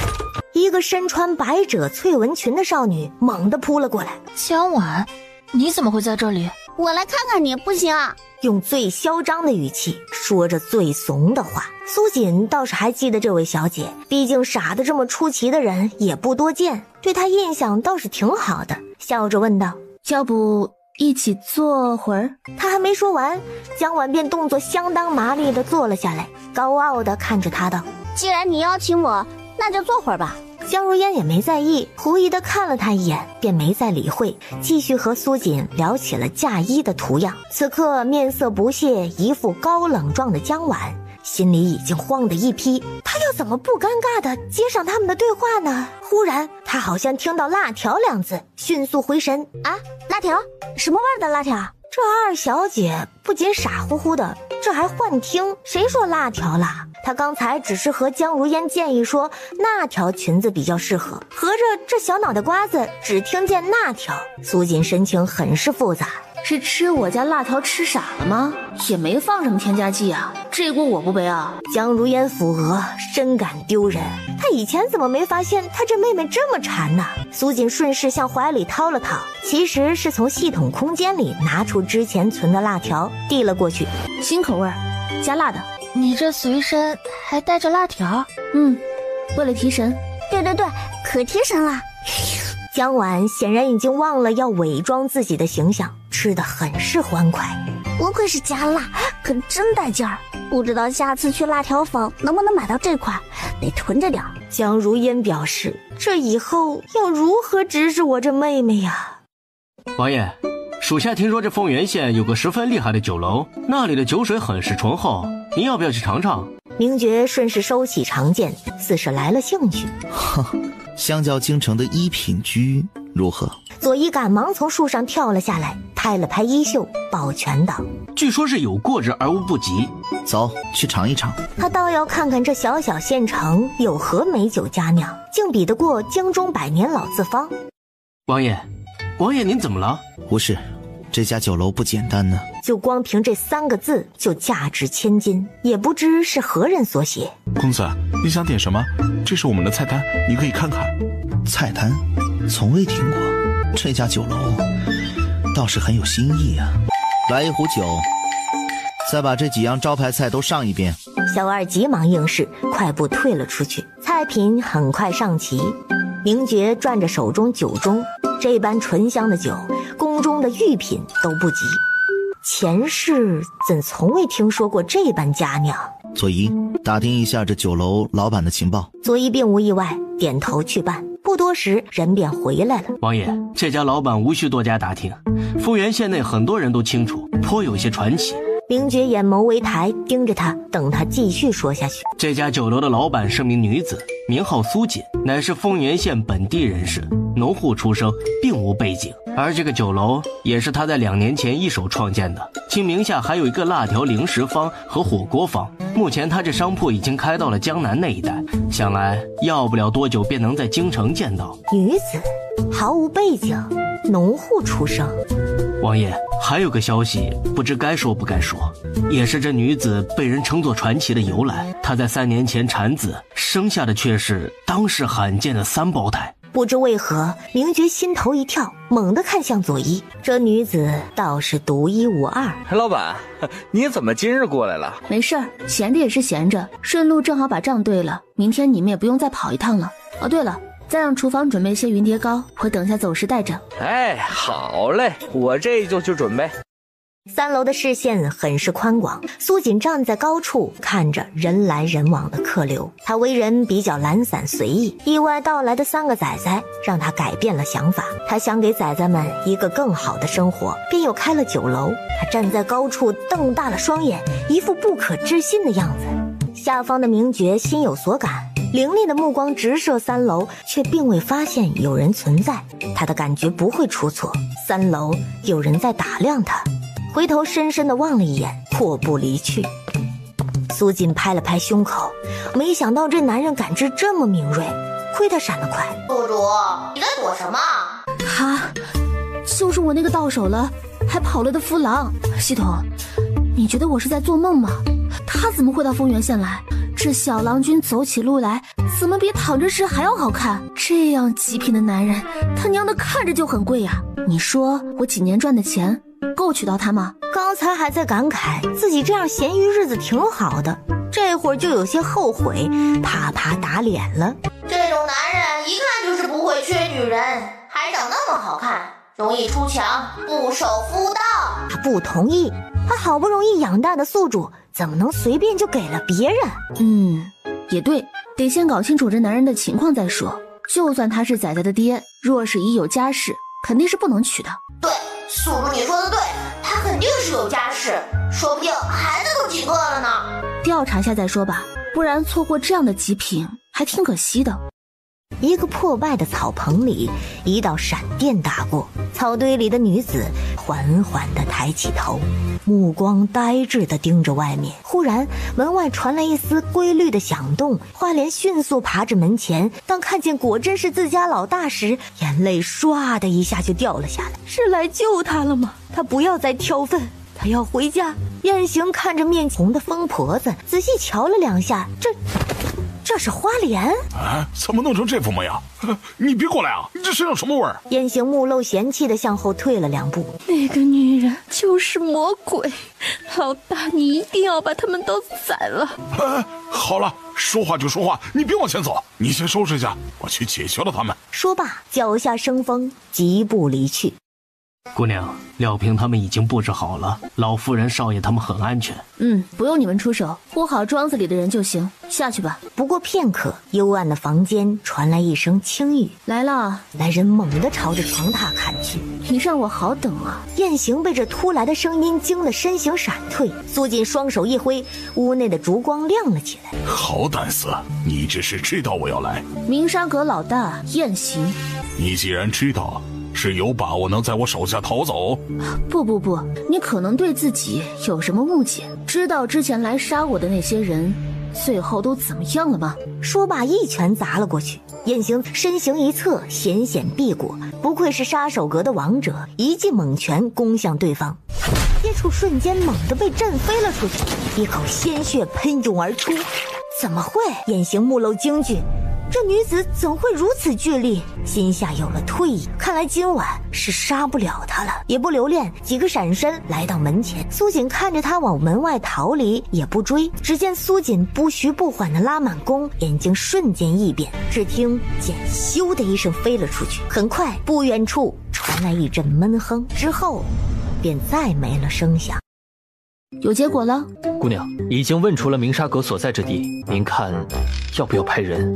昨晚那首领死后，萧管家便带着人将他拖到了花莲所在的草棚，无需多加追问，早已吓破胆的女人一五一十的全都交代了。苏锦本想让他带人去将其摧毁就罢了，这一刻他脑中闪过的是那个看起来就很贵的男人。他这些年还是太懒散了，不行，扶他起来，不能再闲鱼了。若是日后连自己的夫郎都养不起，那还怎么当一家之主啊？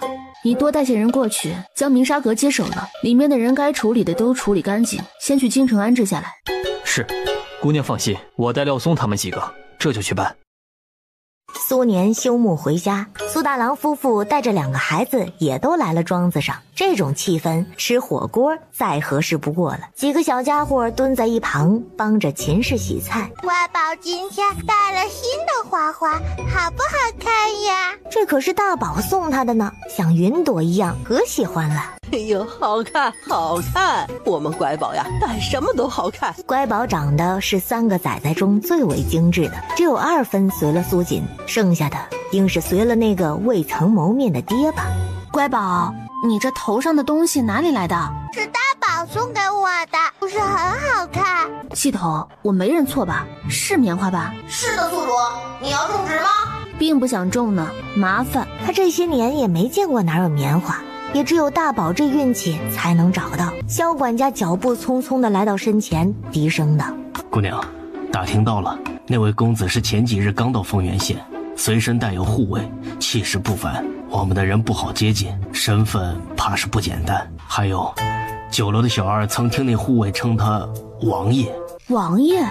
完了，这下子是没戏了。都当王爷了还能差女人，这要怎么娶啊？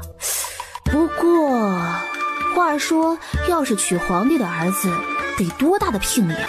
系统，帮我查查棉花的种植要点。你不是嫌麻烦不种植吗？这怎么？哎，今非昔比了，不努力一把，就这么放弃，还怪可惜的。先定个小目标，就大元朝首富好了。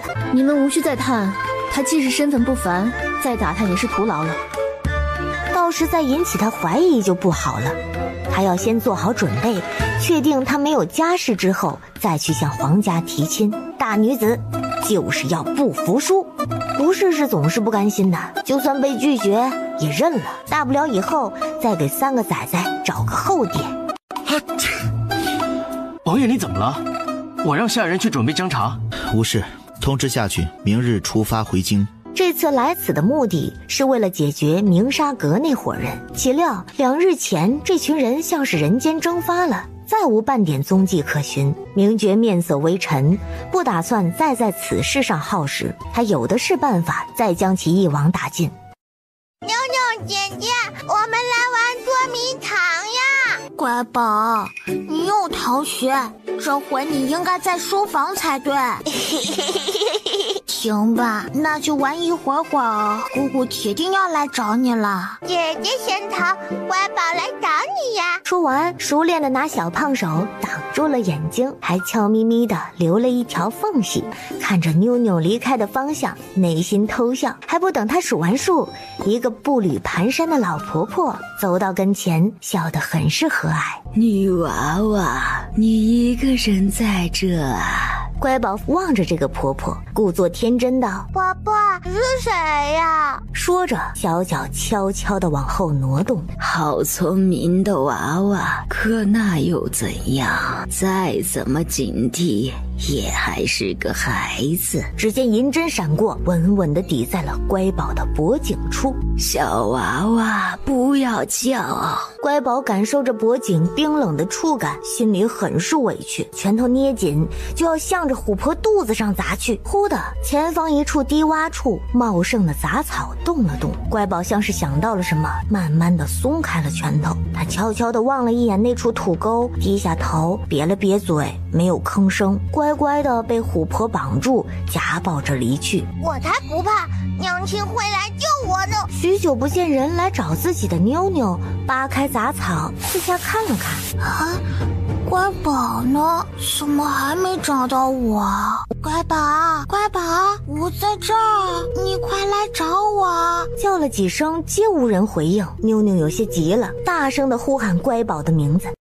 苏锦正在地里弯着身子研究棉花的种植问题，只听一阵孩子的哭叫声由远及近传来。苏锦抬眼一看，妞妞正哭得满脸泪地向自己跑来。姑姑，乖宝不见了，我真不见了。妞妞，慢慢说，到底怎么回事？别怕，姑姑一定把乖宝找回来。我们在捉迷藏，然后我躲了好久，乖宝都没来，再找就找不见了。苏锦神色一沉，耐心地摸了摸妞妞的头，道：你先回家，乖宝肯定是贪玩去别的地方了，乖，别怕啊。系统，这附近有扫描到吗？没有，速度快，你快去其他地方转转，我接着扫描。先别慌，乖宝那一身力气，很少有人能伤害他，这毫无声息地将人带走，除非他……苏锦轻抿嘴角，面色发寒，努力定了定神，召集了所有家丁护卫，一处处的寻人。他自己也带着系统朝着县城的路而去。人我带来了，让你们主子别忘了承诺。几个男人不敢直视他，只能应是。见虎婆踏步离去，几人皆是松了口气。这虎婆人称鬼婆子，一手银针见血封喉。撩开车帘，一个小小的女娃娃忽闪着大眼睛看着他们。见他人又小，几个男子也只是绑住了手脚，便没再理会。乖宝转了转手腕，轻轻一挣，绳子便断了。要什么时候跑比较好？还是晚上吗？一队身穿甲胄的人马从远处驶来，几个男人见此，赶忙将官道让出，马车往一侧偏了偏。乖宝见车子晃动，小胖手悄咪咪地掀开帘子的一角，往外看去。哇，好多大马！明觉皱着眉，在经过马车的瞬间，余光里一只胖乎乎的小手引起了他的注意。孩子不由得多扫了一眼那几个男子，几人纷纷低着头，只其中一男子抬头望了一眼，也就是这一眼，当看清明觉的面容时，身子一侧，下意识挡住了车窗的位置。明觉双眼一眯，拉住缰绳停了下来。王爷，怎么了？去问一问刚才那几个人是做什么的，仔细的盘查清楚。是。佐伊招来几个侍卫前去拦截，自己也跟了上去。快走，快啊！那个男人的长相，转身上了马，驾着马车就要离去。等等，几位官爷有何事啊？你们是做什么的？从哪儿来？又往何处去？佐伊双手环抱，打量着几人。他家王爷让盘问，定是发现了不同寻常的事儿。车厢里可有人在？打开看看。没有，里面没有人。官爷，我们是普通的走商，做的都是正经买卖。看来是这车厢里有问题了。没有理会他，径直走向马车。几人见事情败露，顾不得其他，眼神凶狠地冲了过来。其中一人转身从从马车内捞出孩子。乖宝懵了，他正听得好好的，怎么就突然被拎了起来？乖宝有些生气，把拳头握紧，对着男人就是一拳。男人只觉一阵阵痛，将手中的女娃丢了出去。乖宝感觉自己在飞，惊叫一声：“咦，怎么不疼？”只觉一阵好闻的气息包裹着他，偷偷望去，一个棱角分明的下巴出现在眼前。明觉也低头看了过来，二人四目相对间，皆从彼此眼中看到了惊愕。你长得好像我呀！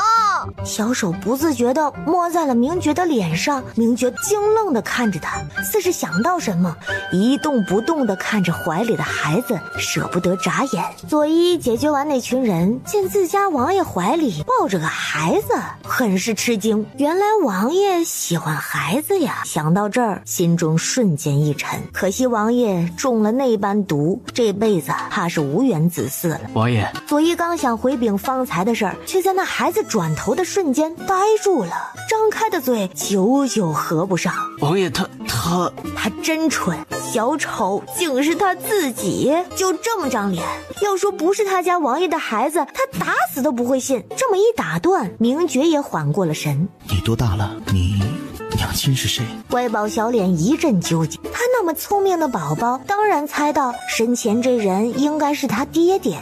但是娘曾经说过，他们的爹爹嫌家穷飞走了，他要先问问娘亲，再决定告不告诉他。我今年快3岁了哦。小奶音带着自豪地朝着男人比了3根手指。明觉心弦一松，3岁，看来只能是那次中毒。想到那个强迫他的女人，明觉此刻心中一阵复杂。那你知道我是谁吗？知道呀，你长得这么像我，当然是我爹爹啦。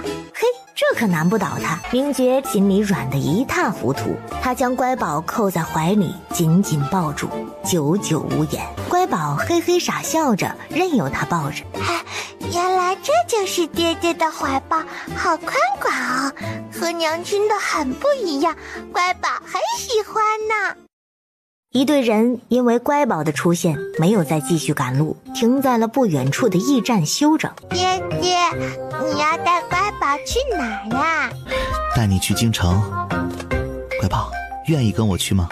好呀好呀，乖宝愿意去。刚说完，似是想到什么，但是乖宝没问过娘亲，不能去啊。那就让你娘亲一起去。乖宝知道怎么联系他吗？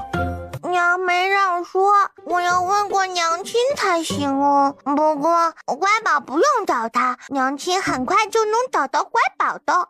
明觉没有勉强他，心下有些欣慰。虽然没有问出那个女人的消息，但是能看出他的女儿很聪慧，明显被教育得很好，这就够了。宝吃饱了。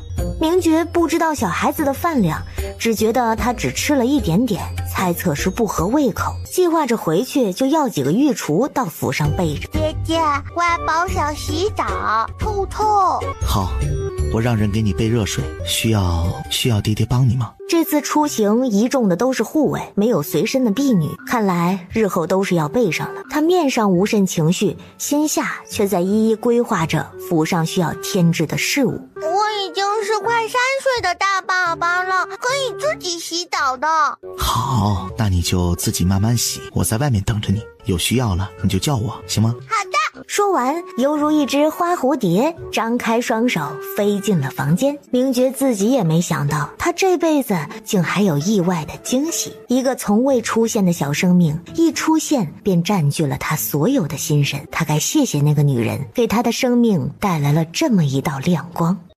宿主，就是这里，乖宝就在这个驿站里，在2楼的右侧房间里。系统心下松了口气，可算是找到了。苏锦的眼中划过一抹浓重的黑色，依着系统的指示，几个攀爬跃上2楼。系统已经确定屋内只有乖宝一人，他轻轻地拍了拍窗户。乖宝听见响动愣了下，还在考虑要不要叫爹爹进来时，只听一道再熟悉不过的声音传了过来。乖宝双眼一亮，立刻小心地打开了窗子。当看到真的是娘亲时，眼泪吧嗒吧嗒地往下掉。别哭，娘来了。乖宝别怕，娘这就带你回家啊。娘，我找到爹爹了，是他救了乖宝。苏锦一愣，你怎么知道他是你爹？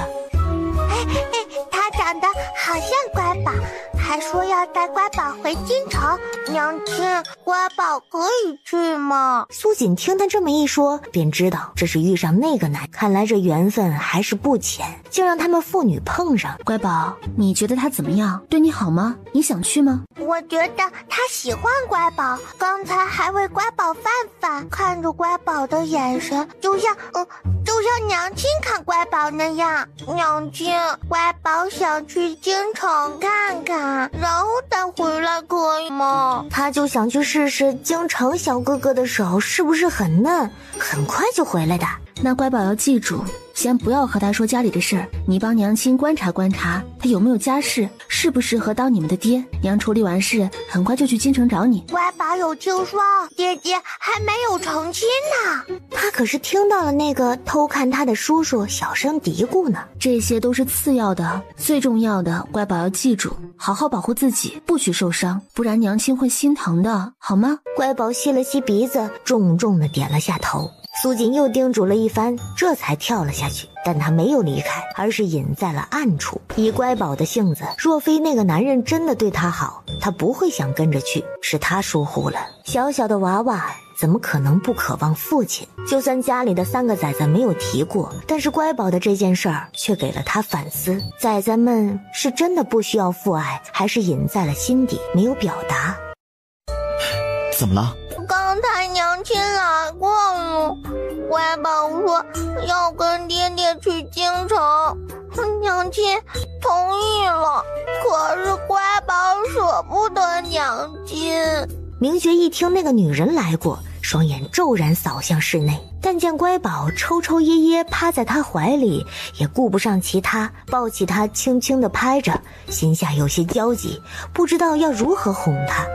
如果爹爹今晚能哄乖宝睡觉觉，乖宝就不哭了。好，明觉松了口气，只要不再哭了，什么都行。宿主啊，你看他一个大男人，连个孩子都哄不好，我看还是过去将乖宝带走吧。系统暗搓搓地挑拨着，苏锦嘴角微勾，没说答话。他能看出来，这个男人是真的在乎乖宝，那心急慌乱的神情骗不了人。只要有他护着，至少不用担心乖宝被欺负。看来他也要加紧点速度，处理完这边的事情，早点进京才行。就是不知道这皇帝得要多少聘礼，才能同意自己把他儿子娶回家呀？他还是要亲自会一会这男人才行。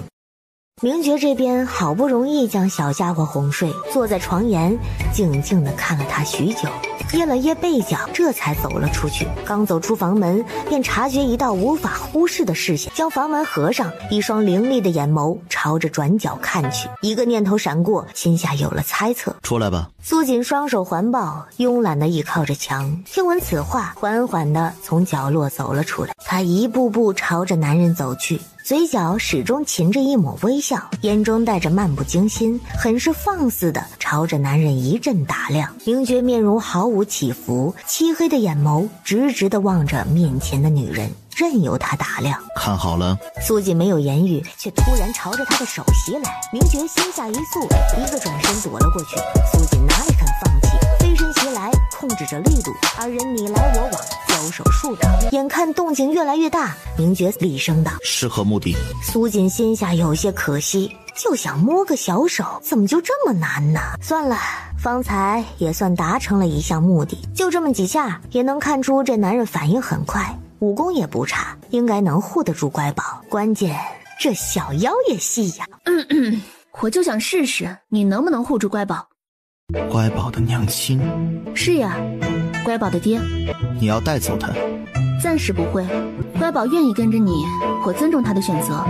来此只想确定你护不护得住他，毕竟京城可不比丰原县。明觉心下一松，刚才那瞬间他竟会担心这女人说要带走乖宝，因为他清楚自己拦不住，他的武功在自己之上。面对他的质疑，他心头不悦，沉声道：本王的女儿无人敢欺。行，乖宝交给你了。嘿，这严肃的小模样还挺招人呢。他忍不住多瞧了2眼，也没有停留，潇洒转身朝着楼下走去。突然脚步顿了下，歪头问道：你有家室吗？他就是想亲口问一问。男人眼睑微抬，还当他是担心乖宝在府中的地位，淡声回道：并无家室。闻言，苏锦脸上的笑容瞬间增大，心里的小人儿叉腰狂笑。回答这么快，一定是怕我误会，有戏。人家连个正眼都没给你几个，宿主，你喝假酒了吗？苏锦只当他在嫉妒，脸上的笑意止不住，疯狂地向着系统嘚瑟。你个人工智障懂什么？一边去！这美人我是娶定了。系统翻了个白眼儿，也不知道他家宿主这是几个菜醉成这样，大白天就做梦。苏锦悄咪咪理了理衣摆，望着男人道：你等我，我会去京城找你。说罢也没等人答复，挺直背脊，犹如在走军步般，一板一眼向着外边走去，留了个自以为很是帅气的背影，离开了驿站。系统，我刚才的背影有没有很帅？他是不是盯着看了？并没有，而且你顺拐了。系统，我劝你善良，别整得跟杜甫似的。留在原地的明觉眼眸深邃，望着苏锦离开的方向看了许久。离开驿站，苏锦很快收敛了情绪，想到待会儿要做的事儿，转了转手腕，今晚注定是个不眠之夜。姑娘，已经打探清楚，绑走乖宝的老妇人是江湖上有名的鬼婆子，人称虎婆。廖怀已经带人去找了。不惜一切代价找到她，让廖青准备下，出发前往京城。就算那个男人再怎么厉害，乖宝的身边总是要留一个自己人，他才能放心。苏一脚踹开了李府的大门，正在抱着小妾睡得安甜的李绅被一阵嘈杂声吵醒，神情很是恼怒。老爷，你快出来，不好了，有人闯进府上了。李绅一听，脸色瞬间就变了，衣服都没顾上穿，踢踏着鞋子3两步跨了出去，猛地打开房门，厉声问道：怎么回事？说清楚。老爷，一女子带着人闯进了府，阻拦的人都被打伤了，府上的大门已经被他们弄塌了，现在就在前院坐着呢，您快去看看吧。李绅青筋暴跳，将小厮拨到一边，大步跨了出去。他倒要看看是哪个不要命的敢来他府上闹事儿。已是半夜，李府此刻却灯火通明。苏锦端坐上位，一副漫不经心的样子。廖松带着几个护卫立在身后。李绅赶到时，阴冷地看向主座上的女人。苏锦，你这是什么意思啊？你当我李府是什么地方，能让你撒野？苏锦缓缓起身，淡淡看了他一眼，抬起一脚将他踹到一旁的。李绅从没想过他敢直接对他动手，一旁的下人赶忙过来扶人。还愣着干嘛？给我将这个贱人打死！老爷，我们管事扶着李绅的手颤了颤，不敢向前。他们打不过呀。苏锦，你为何要这么做？是要与我撕破脸皮？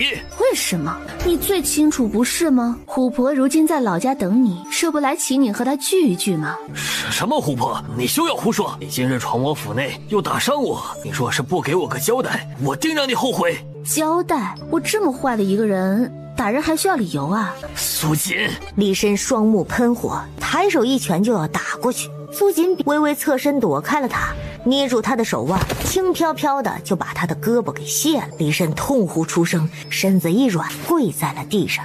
看来你喜欢动手啊！哎呀，你说这不是巧了吗？我也喜欢呀。说着，面色平静的踩在他身上，用力的捻了捻。放过我，求你放过我吧！放过你？绑我女儿时有想过要放过她吗？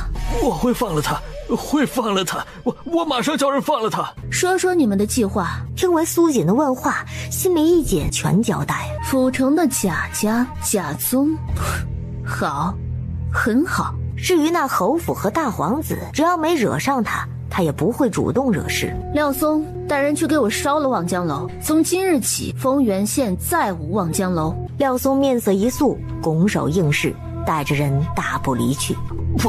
我错了，人我会放了的，不能这么做，家父不会放过你的。苏锦静静地看着趴在地上惊叫的男人，眼中划过一抹狠戾，向着手下一个眼神示意，自己大步跨出了李府。什么事能耽误那么久？孩子都能丢，你怎么不把自己丢外面？他被骂了，这是那个满腹经纶、沉默寡言，连眼神都懒得搭理他人的老爷子，这怕是换了个人吧。老爷子说罢，一甩袖子，狠狠地剜了他一眼，大步离去。哎呀，这老爷子昨天下午便回了，当时身后跟着好些个人。他听闻乖宝失踪后大发雷霆，又命那些人去寻，直到你传消息回来才罢手。老爷子这次回来很不一样，没人敢靠近，特别吓人嘞。二宝小短腿利落地从椅子上跳下来，仰头看着苏锦道：娘亲，乖宝为什么没回来？我们二宝不用担心，乖宝没事，他去京城了。随后毫不隐瞒，将明觉的事儿一一道来。锦啊，那个人到底是谁呀？你怎么能让他就这么带走乖宝呢？娘，你放心，我不久便会进京的。他是乖宝爹，既然乖宝选择跟着他，我也不会阻拦。我不想让他心里留下遗憾。随即又转头看向二宝，包括大宝和二宝同样的，我会带你们去见他。不管以后娘会不会和他在一起，你们都有自己的选择。他这个人喜欢直来直去，既然知道男人的存在，他就不会藏着掖着搞什么误会。摸了摸一直沉默的二宝，有些心疼。这个孩子比其他两个都要早慧，心思也更敏感。二宝小身子往前靠了靠，依恋地扒着苏锦。我只跟着娘，哪也不去。苏锦故作神秘地凑到他耳边，悄悄道：你哪也不用去，娘已经在暂聘你了，以后是她嫁进咱家，要嫁妻从妻。二宝眨巴着大眼，目露崇拜之色。娘可真聪明。看着情绪缓解过来的二宝，苏锦一把将他抱起，又接过秦氏怀里熟睡的大宝。娘，大哥，你们快去休息吧，有什么事儿以后再说吧。秦氏磨蹭几番，本还想再问问孩子爹的事儿，也只能暂时作罢，心里叹了口气，但愿那个男人是个好的。廖青，你日后就跟在乖宝身边。是，姑娘放心。慢着，这是我的信物，若是出了何事无法解决，就拿着它去揽月商行，他们会知道怎么做，可记下了。廖青接过老爷子的信物，见姑娘点了点头，立马挺直了背脊，严肃道：请老爷放心，我定护小主子安全。轩辕父拿起手中早已提着的锦盒，塞到廖青怀里。这个交给乖宝，告诉他，若是没完成，小心他的屁股开花。苏锦心头有所猜测，默默地为女儿默哀一秒。大概乖宝做梦也没想到，他人还没到京城，这作业已经在去的路上了。你们听说了吗？这李府作业没了。哎，你别说，还真怪吓人嘞！你没看到那望江楼都被烧了，也不知李府是得罪了何人，太狠了。哎呀，听那李府周围的人说，昨夜像是有地龙翻身似的，传来一声巨响，很是吓人。今日正好是廖柏在火锅铺子巡职，见客人三两成群都在讨论，甚是同情李家的遭遇。有因皆有果，他家姑娘从不是什么心慈手软之辈，做事向来果决狠厉，不然这产业早就被人吞了。这也是他们兄弟几个为何会真心臣服于他手下效力的原因。救命之恩多的是办法可以报答，可这样心智手段样样不缺的主子却不是容易能遇得上的。公子，您尝尝这火锅的味道，属实不错，可惜这在京城却是吃不到的。没想到这小地方还有这种美味。苏锦的住所可打探清楚了？公子已经问清楚了，其乃丰原县的传奇女子。青竹忙灌了口水，对着公子徐徐道来。陈北清听罢，眼神微敛，此女定是有过人的本事。思及来此的目的，知父扫过脸颊，那里曾经狰狞的刀疤早已不见了。他要亲自去见一见那女子，有些事他要确认下。很好，从今起将之前教你的那些反辱之道丢掉，二宝小身板坐得笔直，虽是疑惑，却也目光灼灼，听得入神，时不时眼中闪着金光。大宝仿若听天书般，没一会儿脑袋便点了起来。老爷子神色不佳地瞟了他一眼，一副恨铁不成钢的样子，黑沉着脸转过了头。罢了，以后就赏他个闲散王爷当当。看了眼二宝，威严的面容闪过一丝满意，真是天生的帝王料，能被蠢货轩辕纯遇上，也算是天命所归了。回村的岔路口，两辆马车不期而遇。村里狭窄的道路容不下2架车马。苏策见此，刚想叫车夫往后退让，那一方的马车竟也向着后面退去。苏策诧异，抬眼望去，隐约可见一女子捧着本书，看得入神，很是专注。他收回视线，吩咐车夫继续赶路。见那姑娘认真读书的样子，再想到方才的退让，这姑娘定是知书达理，才学过人。二小姐，那马车走了，您为何要让他先过呀？啊？什么？江婉沉浸在画本世界里无法自拔。哎呀妈呀，可笑死我了！手不自觉地向着旁边的罐子摸索着，很快从内拿出了根辣条，看也不看就往嘴里塞，眼睛却始终没离开过画本，看得相当入神。他家小姐这副样子，幸亏是没人看见，不然这辈子怕是无人敢娶了。2家岔路相逢的马车一前一后停在苏锦的庄园外，向着苏策点了点头，身姿款款地向着庄园走去。苏策心下一愣，连忙垂下眼眸，后退半步，对着姑娘行了一礼。你先请坐，我这就去通知姑娘。萧管家微微屈身前去寻人。你是苏锦的何人？在下苏策，是苏锦的二哥。二哥？那个举人，你还挺有才华的。像姑娘这种饱读诗书之人，在下当不得你的夸奖。说罢，颔首离去。江婉当下一愣，他这是在夸我吗？他刚才说啥？我饱读诗书？江婉不确定地转头望向自己的婢女，清河也是摸不着头脑。他跟在自家小姐身边这么多年，还是第一次听闻有人说小姐饱读诗书，错觉吧？他这人眼光不错，怪不得能当上举人。苏锦来得很快，卸下手中的活便赶了过来。怎么想着来我这儿了？我就来看看。江婉眼神飘忽的小声说道，面对苏锦完全没有之前伪装的样子。这是离家出走？苏锦看他这副怂样，眼底含着笑意，见他低着头没吭声，无奈摆了摆手道：行了，让下人带你去东院找间房住下吧，记得差人回去报个信儿，否则这知府二小姐丢了可不是这么小事儿。知道了。名爵一行人赶到京城时，已是半月之后了。哒哒的马蹄声跨过城门，守门侍卫纷纷跪下行礼。他高骑着骏马走在前头，四周护卫护持着一辆精美的马车。一品居2楼的一处雅间内，一身巡袍的男人忽然沉下了面，目光灼灼地看着这一幕。他的好皇帝回京了呀！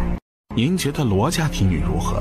她可是罗贵妃的亲侄女，宫里若是得了罗贵妃的相助，您这事以后再议。说罢，起身离去。六皇帝这是从何处归啊？名爵没有回话，深邃的眼眸居高临下的望着他。大皇子按下心中的怒火，维持面上的笑意，告诫自己不要生气。一个注定没有子嗣的人，是无论如何也登不上那个位置的。那皇兄就不耽搁。话说，六皇帝你这马车倒是精致啊！这车架一看便知是女人乘坐的，心下泛着疑惑。难道是名爵从外带回来的女人？让开！大皇子心中暗恨，眼下眼中的晦涩，摇了摇头，面露无奈的退到一旁。他望着离去的人马，手一点点攥紧。凭什么同为父皇的儿子，你却永远高人一等？早晚有一天，我定让你一无是处。爹爹，这是哪里呀？花管家弓着身子，擦了擦眼泪，满脸慈爱的朝着乖宝望去。这是爹爹的府邸，以后也是乖宝的家。明觉虽身为王爷，却没勉强乖宝改口叫父王。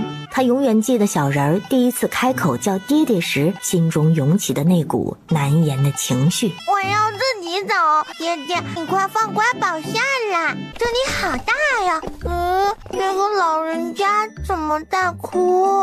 乖宝歪了歪头，故作老成的安慰道：不要哭了，谁欺负你？你可以来找乖宝去揍他。说完，捏了捏小拳头，在他面前秀了秀。既然是他爹爹府上的人，那就是他乖宝罩着的，可不能让别人欺负了去。我不哭，不哭，我只是高兴啊！我们小郡主可真乖啊！小郡主长得好看，那也是猪啊！哼，都答应帮他救人了，怎么还骂人嘞？小短腿哒哒哒跑向明觉身前，相当熟练地挂在他腿上，回头对着花管家就是一个鬼脸儿。花管家望着对他做鬼脸的小郡主，只觉得心都要化了。齐兰院收拾出来没有？回王爷，已经收拾妥当，里面的物件已经按您的要求添置了。王爷，宫里来人了，皇上宣你即刻入宫。知道了。看来他父皇是得了消息了。乖宝，愿意和爹爹去见祖父吗？祖父？皇祖父他一定会喜欢乖宝的啊。皇祖父？行吧，我可会哄老人家啦。那我们快走吧。他等会儿还要回来接着玩呢。这里这么大，他还没有看遍，回去可是要说给娘亲和哥哥们听的。皇上，是真的，厉王殿下从马车里抱出了一个孩子，一路抱进了王府。他儿子什么时候对孩子感兴趣了？是从外抱养个孩子回来吗？算了，收养个孩子也好，总好过后继无人。心下对那孩子再无一丝好奇。厉王觐见。快去吧，像爹之前教你那样拜见皇祖父。暗搓搓瞥了一眼担心自己的爹爹，觉得自己又被小看了，不服气的蹬了蹬腿，哒哒哒，犹如一阵风似的冲到大殿的最前方，很是标准的扶了扶身。乖宝参见皇祖父。明元帝久久没有说话，他怀疑自己是得癔症了，不然怎么会看到一个和他儿子这么像的小娃娃？耶，怎么还没有叫自己起身呢？爹不是说会叫自己起身吗？悄咪咪抬起头看了一眼，父皇，乖宝还在等你回话呢。好，乖宝是吧？快上前，让朕看看。他一脸欢快地迎了上去。哎呦，太像了。你多大了？像吧，爹爹长得可像乖宝了，所以他才好看。乖宝快3岁了哦。3岁？这莫非是在他儿子中毒前？啊，对，错不了，这张脸错不了。好，一把将小家伙抱了起来。这将是他小儿子唯一的后代，天佑啊！明元帝抱着乖宝，好生稀罕了一会儿，这才望向下方的儿子。你怎么才将他带回？他母亲是何人呢？明觉想起那个眉眼英气、嘴角含笑的女人，神色一顿，低下头，平淡道：回父皇，乖宝是我外出遇见的，之前并不知他的存在，至于他的娘亲没有跟着来。明元帝一听便知这是还没将人拿下，瞪了他一眼，竟连自己的女人都搞不定，白长了那张脸。我们乖宝想要什么封号啊？皇祖父给你定。既然孩子都认回来了，自然要将这些都补上，这可是他儿子唯一的后代，不能有半点闪失。就算是女娃，那也是最金贵的。乖宝有些蒙圈，封号，小小的人儿还不能理解，眨巴着大眼望着明元帝，满眼迷茫。这题他不会呀，他这会儿好想二宝呀。灵犀郡主怎么样啊？乖宝小嘴微张，眉毛都打了结。又是郡主，小小的人儿吃了不爱学习又没见识的亏，这会儿内心纠结的不行，考虑自己要不要当那个好看的猪。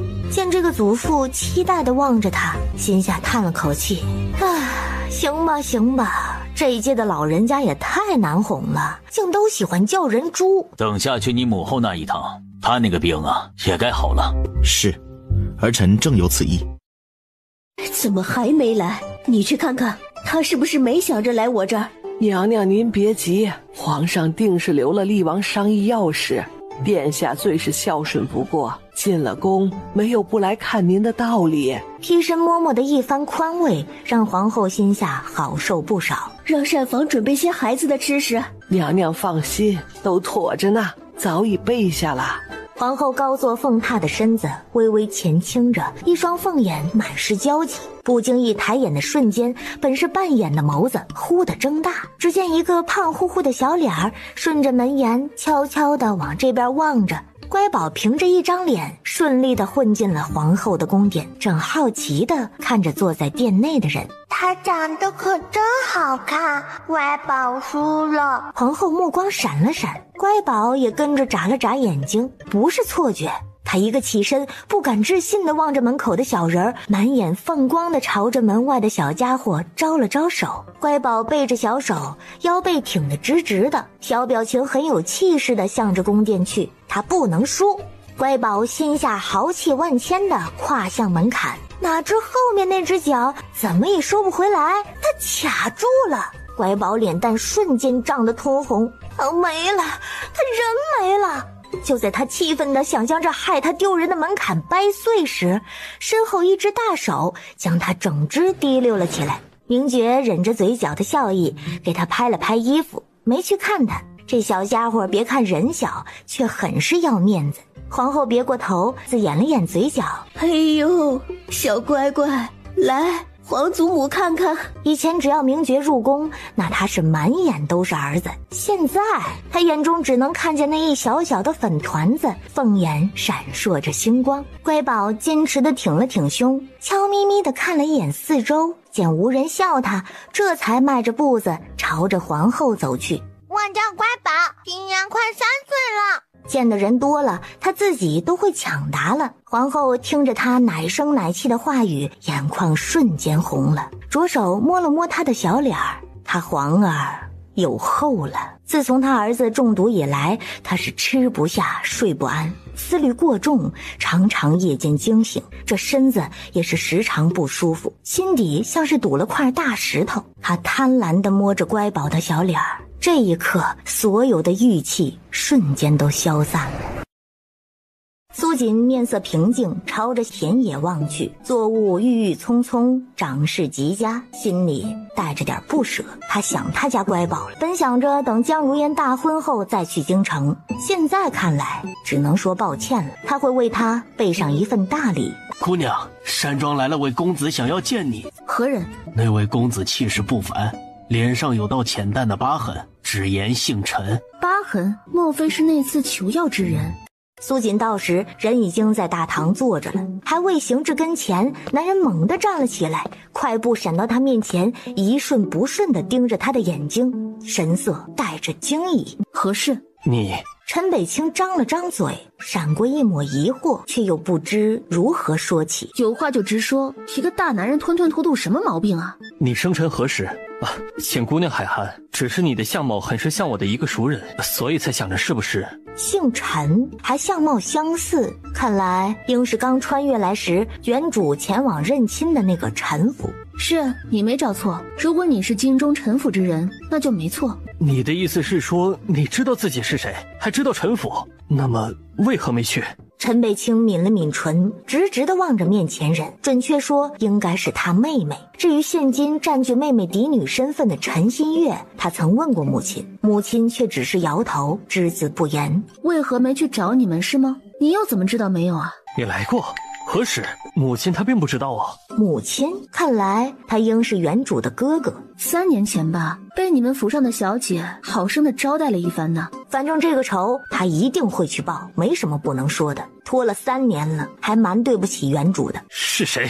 谁知道呢？等去了京城再说吧。他确实不知道那陈府的小姐叫什么，也不在意，反正注定他要死一死了。你这些年过得好吗？挺好的，没有委屈，没受虐待，家不富裕，却备受关怀。他说的是曾经的苏锦，至于他自己，也只有让别人不好过的份儿。那就好，那就好。娘亲知道了也会宽心许多。你愿意随我去京城见一见母亲吗？那毕竟也是你的家。好啊，反正他很快要进京了，见上一见也算是了却原主的夙愿。好，那我去准备。你看有什么要带上的？不急，我有些事还没安排好。说来也巧，就算你不来，原计划不日将会前往京城的，顺路罢了。陈北清激动的心情瞬间冷却，从始至终他似乎都过于平静。比愤怒质问更可怕的是，他毫不在意。你能叫我一声大哥吗？母亲她不是故意弄丢你，这些年她以为你已经不在了，如今独居安堂，日日为你祈福，你能原谅她吗？心中有些复杂，他没有资格替原主说原不原谅。很快便能见到了，你说对吗，大哥？陈北清猛地抬起头，他刚才叫他大哥了是吗？对，很快就能见到了。爹爹，这些都是乖宝的吗？明觉望着一脸财迷相的女儿，眼底划过笑意，轻声道：是，都在收你的私库，以后啊，想要什么都和爹爹说，让管家带你去府上的库房挑你喜欢的。好呀，那个爹爹，为什么当初你那么有钱，还要嫌弃娘亲穷，飞走了呢？乖宝小眉毛皱着，很是不赞同的看了一眼他爹。你娘亲是这么说的？对呀，娘跟我们说你嫌他穷，飞走了。脑中闪过某人笑意吟吟的脸，明觉沉着脸咬了咬牙，很好。原来他这些年在女儿心中竟是嫌贫爱富的形象。这个女人，乖宝没有理会自家爹爹的沉默，自顾自地巡视他的江山，乐得快飞上天了。一侍卫前来通传，府外有一位男子求见郡主。找乖宝的。明觉心下有些猜测，看了眼乖宝，将人从一堆堆的宝箱中抱了出来，朝着外殿走去。爹爹，我们去哪儿呀？他还没摸够呢。外面有人寻你，可能是你娘亲派来的人哦。是娘亲找来了吗？当看见来人是廖青时，高兴的连蹦了2下，飞一般的窜到他跟前。廖青叔叔，是娘亲来了吗？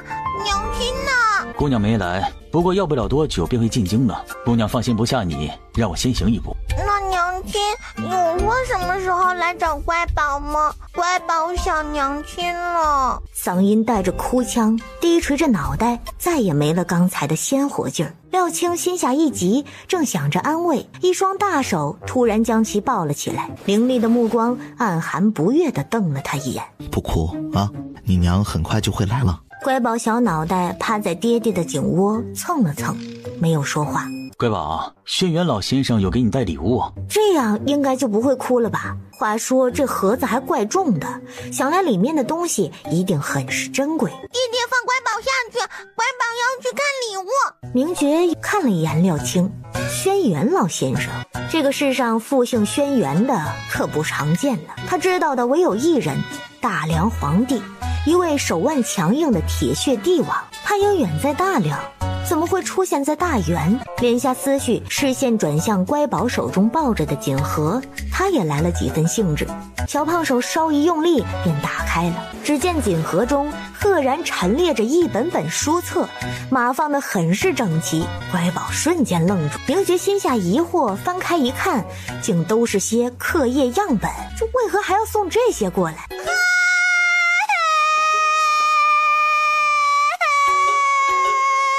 明觉被吓了一跳，还以为有什么危险，却只见乖宝抖着手指着那一堆书册，哭得好不凄凉。我不要做课业，我也太难了。廖青他也惊住了，他算明白老先生临走之前那句话是什么意思了。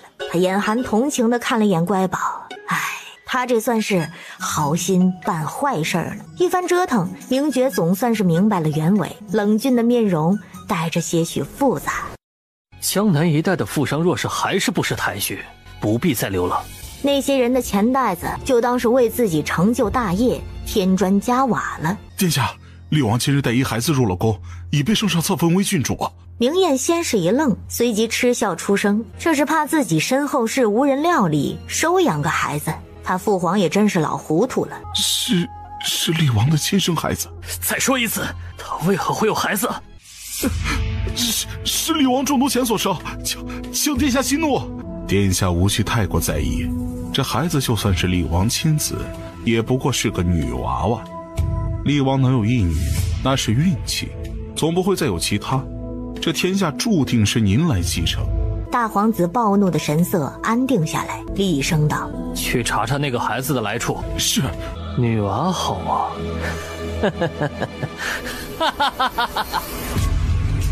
六皇帝，你藏得很深呐，这孩子说有就有了。你是不知道，因为这事儿，我们那好大哥府上采买器具的管家都比往日要跑得勤快呢。心下怕是气疯了吧？明觉端坐在软椅上，面无表情地看着他，他冷淡的态度却半点没有影响到二皇子的发挥，一张嘴巴巴地说着近来听见的传闻，没个停歇。听说这老三近日也常往他府上跑，两人又不知道密谋些什么，你就不担心？蹦跶不了多久了。前世还不是死在了明圣手上，他最是看不起的废物，仅一招便让他那个野心勃勃的大哥满盘皆输。只是这一世不知是谁先死罢了，看来他得帮他们加把料。哎呀，你这心里有底儿，我就放心了。好了，走了，下次有机会带我皇侄女出来游玩呀。说罢，乐呵呵地朝着府外走去，仿佛这一趟只为聊一些八卦。谢了。二皇子明产身子顿了顿，潇洒离去。他可不是什么好人，这般也只想为自己谋个出路。若是大皇子明彦真的坐上了那个位置，他们这些皇子都不会有好下场。但愿他的皇帝不会辜负他的期盼。何时来寻为父啊？只是想问问大哥的去向，他脸上的伤疤刚好，有些担心。北京只是说去感谢一番赠药之人，何处倒是没说。不过你母亲定然知道啊，可以去问问。多谢父亲，那我还是等大哥回来吧。想来也快了，那个连正眼都没看过我的女人也能称作母亲，她也配。臣服没有勉强她，父女二人心照不宣，略过了话题。晚间还要去向祖母请安，女儿便告退了。父亲您多注意身体，切勿劳累。好，月儿有心了。为父啊，刚得一幅冬青的真迹，知你最爱这些，一会儿命人给你送去。陈恒景面露宽慰，他的女儿要走的必定是登顶后位的大道。他很庆幸当初不顾反对，将她记在了严氏名下，成了嫡女。只是可惜那个已逝去的女儿，若好生培养，也能给月儿多份助力。可惜了。望着出落得越发明艳的女儿，心中大定。娘亲，我们还会回来吗？大宝小胖脸满是不舍，二宝垂着脑袋没有说话，却也一副情绪不高的样子。以后有时间我们就回来小住一阵子，而且乖宝可是在京城等着呢。听到娘亲提到乖宝，两只小崽崽立即转移了情绪，他们想妹妹了。小短腿噔噔噔向着马车爬去，很是迅速。那还等什么？快走呀！苏锦与众人告别。轩辕老爷子这次不知为何没选择与他们同行，直到晚些再行。一家子整装待发，光是行李就好几辆马车。秦氏摸了摸苏颜，对着两个孩子一阵叮嘱，才上了马车。想着要不了多久他们便会进京，也就没再留恋。苏策留在原地，望着渐行渐远的马车，他也该回书院了。等等，江晚这些日子一直住在苏家庄园，如今苏锦走了，他也要离开了，心底很是不舍。住在苏家的这些日子，他不用伪装，过得很是惬意。此时看着留在原地的苏锦二哥苏策，一个大胆的想法浮现心头。她如果嫁给这人，那不是想在苏家待多久就多久吗？母亲也就不能逼迫她了。何况这苏策眼神还特别好，夸他有才学，能透过外表看见他的内在呢。为了以后随时躺下的日子拼了。你要不要来我家提亲？眼中带着星光，就这么定定地望着他。姑娘莫开玩笑。说罢也不等人答复，略显慌张地转头就走，脚步越来越快，最后竟是小跑了起来。江晚看着他急切的背影，大笑出声：喂，要是你愿意就来提亲，我等你啊。这样他就能一辈子赖在苏家了，完美。远去的人影脚下一滑，跑得更快了。你何时随大哥回一趟陈家？我想母亲定是很开心。身后收拾物件的秦氏闻言顿了顿，没有说话。他也是最近才知，这一路随行的男子竟是小锦的亲生哥哥。虽小锦与他解释过，宽慰过他，但他这心下还是有些恍神。我会去的，毕竟有些事还是说清楚比较好，以免日后再有纠缠，对吧娘？他没给足他娘安全感，是他的错。陈北清也算有些眼色，见此也不再言，朝着秦氏微微颔首行了一礼，向着府外走去。娘，我哪儿也不去，这就是我的家，你也永远是我娘。多大人了，臊不臊啊？起开起开，老娘还要收东西呢，别在这碍事儿啊！说罢，步子轻快地蹭蹭向前走，脸上却不自觉地带着笑意。一家人收拾妥当，也没再开火，浩浩荡荡朝着附近的酒楼而去，随意点了些招牌菜。正在等待的瞬间，忽然听见传来一阵嘈杂喝彩声。只见中央的高台处，一说书扮相的男子手拿折扇，说得正起劲儿。苏锦心觉无趣，却在此时听到那先生嘴里念着一首他有些熟悉的诗句：风住沉香花已尽，日晚倦梳头。苏锦一愣，咋的？这诗人还穿越了？这么潮吗？他心下带着疑惑，抬眼盯着那先生一阵打量。想必在座的各位也都听闻过这首佳作。没错，此乃京城第一才女新月小姐的又一高作，当真是前无古人后无来者。真不愧是京城第一的才女，这等学识，哎呀，着实令人叹服啊！如此才貌双全的佳人，也不知谁人能有幸抱得。听闻那成元伯府的公子已经3次上门求娶，都被陈家给拒了。那什么新月穿越的，这年头这么容易吗？他难道不是穿越爸爸最爱的仔了吗？等等，陈家陈新月，筒子，问你个事儿。什么事啊？你当初想要绑定的那个人是谁啊？宿主问这个干嘛？是翻旧账吗？不想要我了？我如今已跟你绑定了系统，也是摆脱不了我的。休想！住脑，给我收！我就想问问你那个人是谁，可能要遇上了。是这个样子啊，宿主，我误会了。不过宿主，我对你是真心的哦。逮住机会表了波忠心。好了，你乖了。还记得他叫什么吗？不知道，我是根据灵魂波动确定宿主的。我不是没有经验吗？行吧，今晚我们去探一探。我怀疑这个人就是我要弄死的那个陈家小姐。好的，筒子，帮我注意着点。我办事，你放心。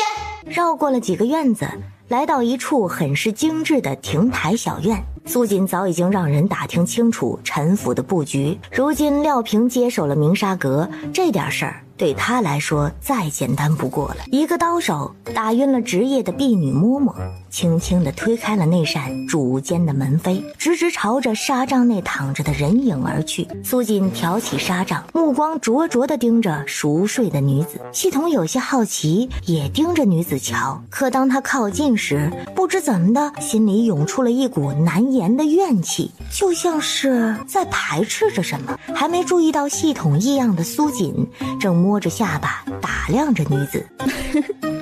小样，我找到你了！梦中的陈新月像是被梦魇困住了般，拼命的在逃，睡得很不安稳。筒子，你说我是将他笑吟吟的话语中带着冰冷的杀意。筒子，你是又睡了吗？每次摸鱼都会装自己已睡着的样子，刚想自己动手解决，就听一道有气无力的声音：随便吧。苏锦吓了一跳，这咋刚才还好好的，这会儿就丧成这样？受什么打击了？游戏输了，还是又被哪个系统嘲笑了？筒子，你怎么了？没事，我想离开这里。苏锦抬眼看了眼床上的人，眼中划过深思。你对他有想法，不想让我他？怕宿主误会，系统声音虚弱地解释道：我只是讨厌他。第一次见系统这般难受的样子，苏锦心里有些不舒服。他一不舒服，就想让别人更不舒服。既然你讨厌他，那我给你出气怎么样？他在睡梦中离世，怎么想想还美了他呢？筒子，我们折腾折腾他再好吗？苏锦轻声哄着他，他还是喜欢那个永远鲜活时常犯蠢的筒子。看着宿主眼里的担心，强装振作起来，嗓音欢快道：好，那第一步就先毁了他的名，再虐他的身心。我算他个优惠，就一条龙服。要怎么做呀？童子，将那些唐诗宋词都给我叙述下来，标明作者和创作意境。他这么喜欢出名儿，我送他扶摇直上啊！系统他觉得自己又好了，没劲了，说干就干。在系统充满干劲儿的复刻诗词时，苏锦悄悄打开了女子闺房的衣柜，往怀里塞了几件绣了字的锦帕。苏锦笑得很是邪恶，也没多留，回头深深地望了眼还在熟睡的人，抬脚走了出去。苏锦抬头看看天色，不想回家，也毫无睡意。他忽然想去看看他家乖宝，顺便看看他。王府内主卧的床榻上，一女娃娃睡得喷香，脚丫子一个用力，被子滑落而下。要是往日，自然会有侍女在旁守夜为其添盖，今夜却换了个人。捏了捏乖宝的小脚丫，肉感十足，没有瘦，小脸蛋红扑扑的，梦里还带着笑。看样子小日子过得倒是挺好的。面色柔和的看了一会儿榻上的小人儿，抓起小胖手亲了一口，将他被子掖了掖，转身走了出去。孩子看过了，自然孩儿他爹他也得去瞅瞅啊，不能白来呀。王府主院的守卫自是森严，却敌不过苏锦有系统这个外挂，躲过了侍卫的侦查，大摇大摆地探进了男人的闺房。明觉在苏锦进入的瞬间，豁然睁开了双眼，凌厉的目光直射过来，厉声道：谁？别叫，是我。明觉眉头微拧，黑夜中深深地看了他一眼，起身亮起了烛光。他来京城了，这么晚过来是出了事儿？这么晚有何要事？顺路想来看看乖宝，再看看你。明觉看着他，抿了抿嘴角，没有说话。这是他见过最直白大胆的女人。夜深了，回去吧，明日再说。苏锦好不容易来一趟，哪能这么轻易就走啊？盯着男人，身子猛地前倾，凑到他身前，嬉笑道：主要来看看你。明觉呼吸一滞，向后退了一步，刚想说什么，眼神突然顿住，顺着那东西一路划过的路线看向了地面。他赶忙回神，没敢多瞧，转过了身。苏锦见男人转身不理他，挑了挑眉，顺着他刚才的视线往下看去，一绣着字的锦帕滑了下来。他愣了愣，这才想起这是什么，还挺会抢戏。他随意解释道：你别误会，这就是衣袖字的帕子，不是什么衣物。明觉别过了身，薄唇紧抿，没有说话。苏锦挠了挠头，有些发愁，不知道要如何与他相处。这男人不爱说话，他要是不主动些，岂不没戏？那种磨磨唧唧的感情，他可受不了。但他也没哄人的经验呢。苏锦想了又想，深吸一口气，瞬间恶响胆边生。你愿意做我的夫郎吗？我会对你好。他的想法很简单，喜欢就在一起，不喜欢他也绝不纠缠。此刻听着他的话，瞬间惊在了原地。半晌，他眼住心神，手往外拽了拽，没拽动。他脸上有些不自在，低声道：放手。苏锦双眼一亮，固执地看着他，手不自觉地紧了紧。明觉被他握得一愣，面色越发不自在，正要用另一只手去推拒。那边的苏锦等了半会儿，也没等到男人的回复，直接问道：你不回我当你默认了？明觉抬头看了他一眼，苏锦笑嘻嘻地拽着他的手，凑到耳边道：明日你来寻我，带你看2个大宝贝呀。耳边温热的气息令明觉下意识躲闪，整个耳廓犹如火烧。苏锦说罢，还下意识骄傲地挺了挺。明觉余光扫到了这一处，呼吸顿时一滞。他现在已经无暇顾及女人在说什么，只觉得整个人在燃烧一般。苏锦瞅了眼男人的脸，这男人是害羞了，他懂。那我走了，记得明天带乖宝来寻我，给你看2大宝贝哦。明觉一听他又提大宝贝，脸色一黑。苏锦冲他笑了笑，挺直了身子，故作潇洒地往外走，却听男人咬牙道：那你能放开我的手了吗？苏锦低头一看，他竟然还牵着呢。对不起，我这手可能有自己的想法，该打。心中很是懊恼，真他喵的丢人。几个跨步消失在了眼前，明觉漆黑的眼眸悠悠望着离去的身影，他负手而立，盯着门外看了许久。他不自觉地摩擦了几下掌心，何以躺下却再也难以入睡。清晨便传来长剑挥舞的声音，佐伊到来时便见到他家王爷黑沉着脸，手持长剑横扫而过，气势比往日都要惊人。佐伊往后退了一步，有些吃惊，他家主子这火有点旺啊，这不会是一夜未眠吧？明觉顺势收剑，深吸了口气道，去将府上的防卫再加强一成。佐伊虽是疑惑，却颔首应是，步子朝外走去。人还没走远，身后忽地传来主子略带沙哑的嗓音：等一下。不用去了，我也是现状。佐伊他是越来越搞不懂他家王爷了，变得也太快了，男人心深似海呀。爹爹，你怎么这么早呀？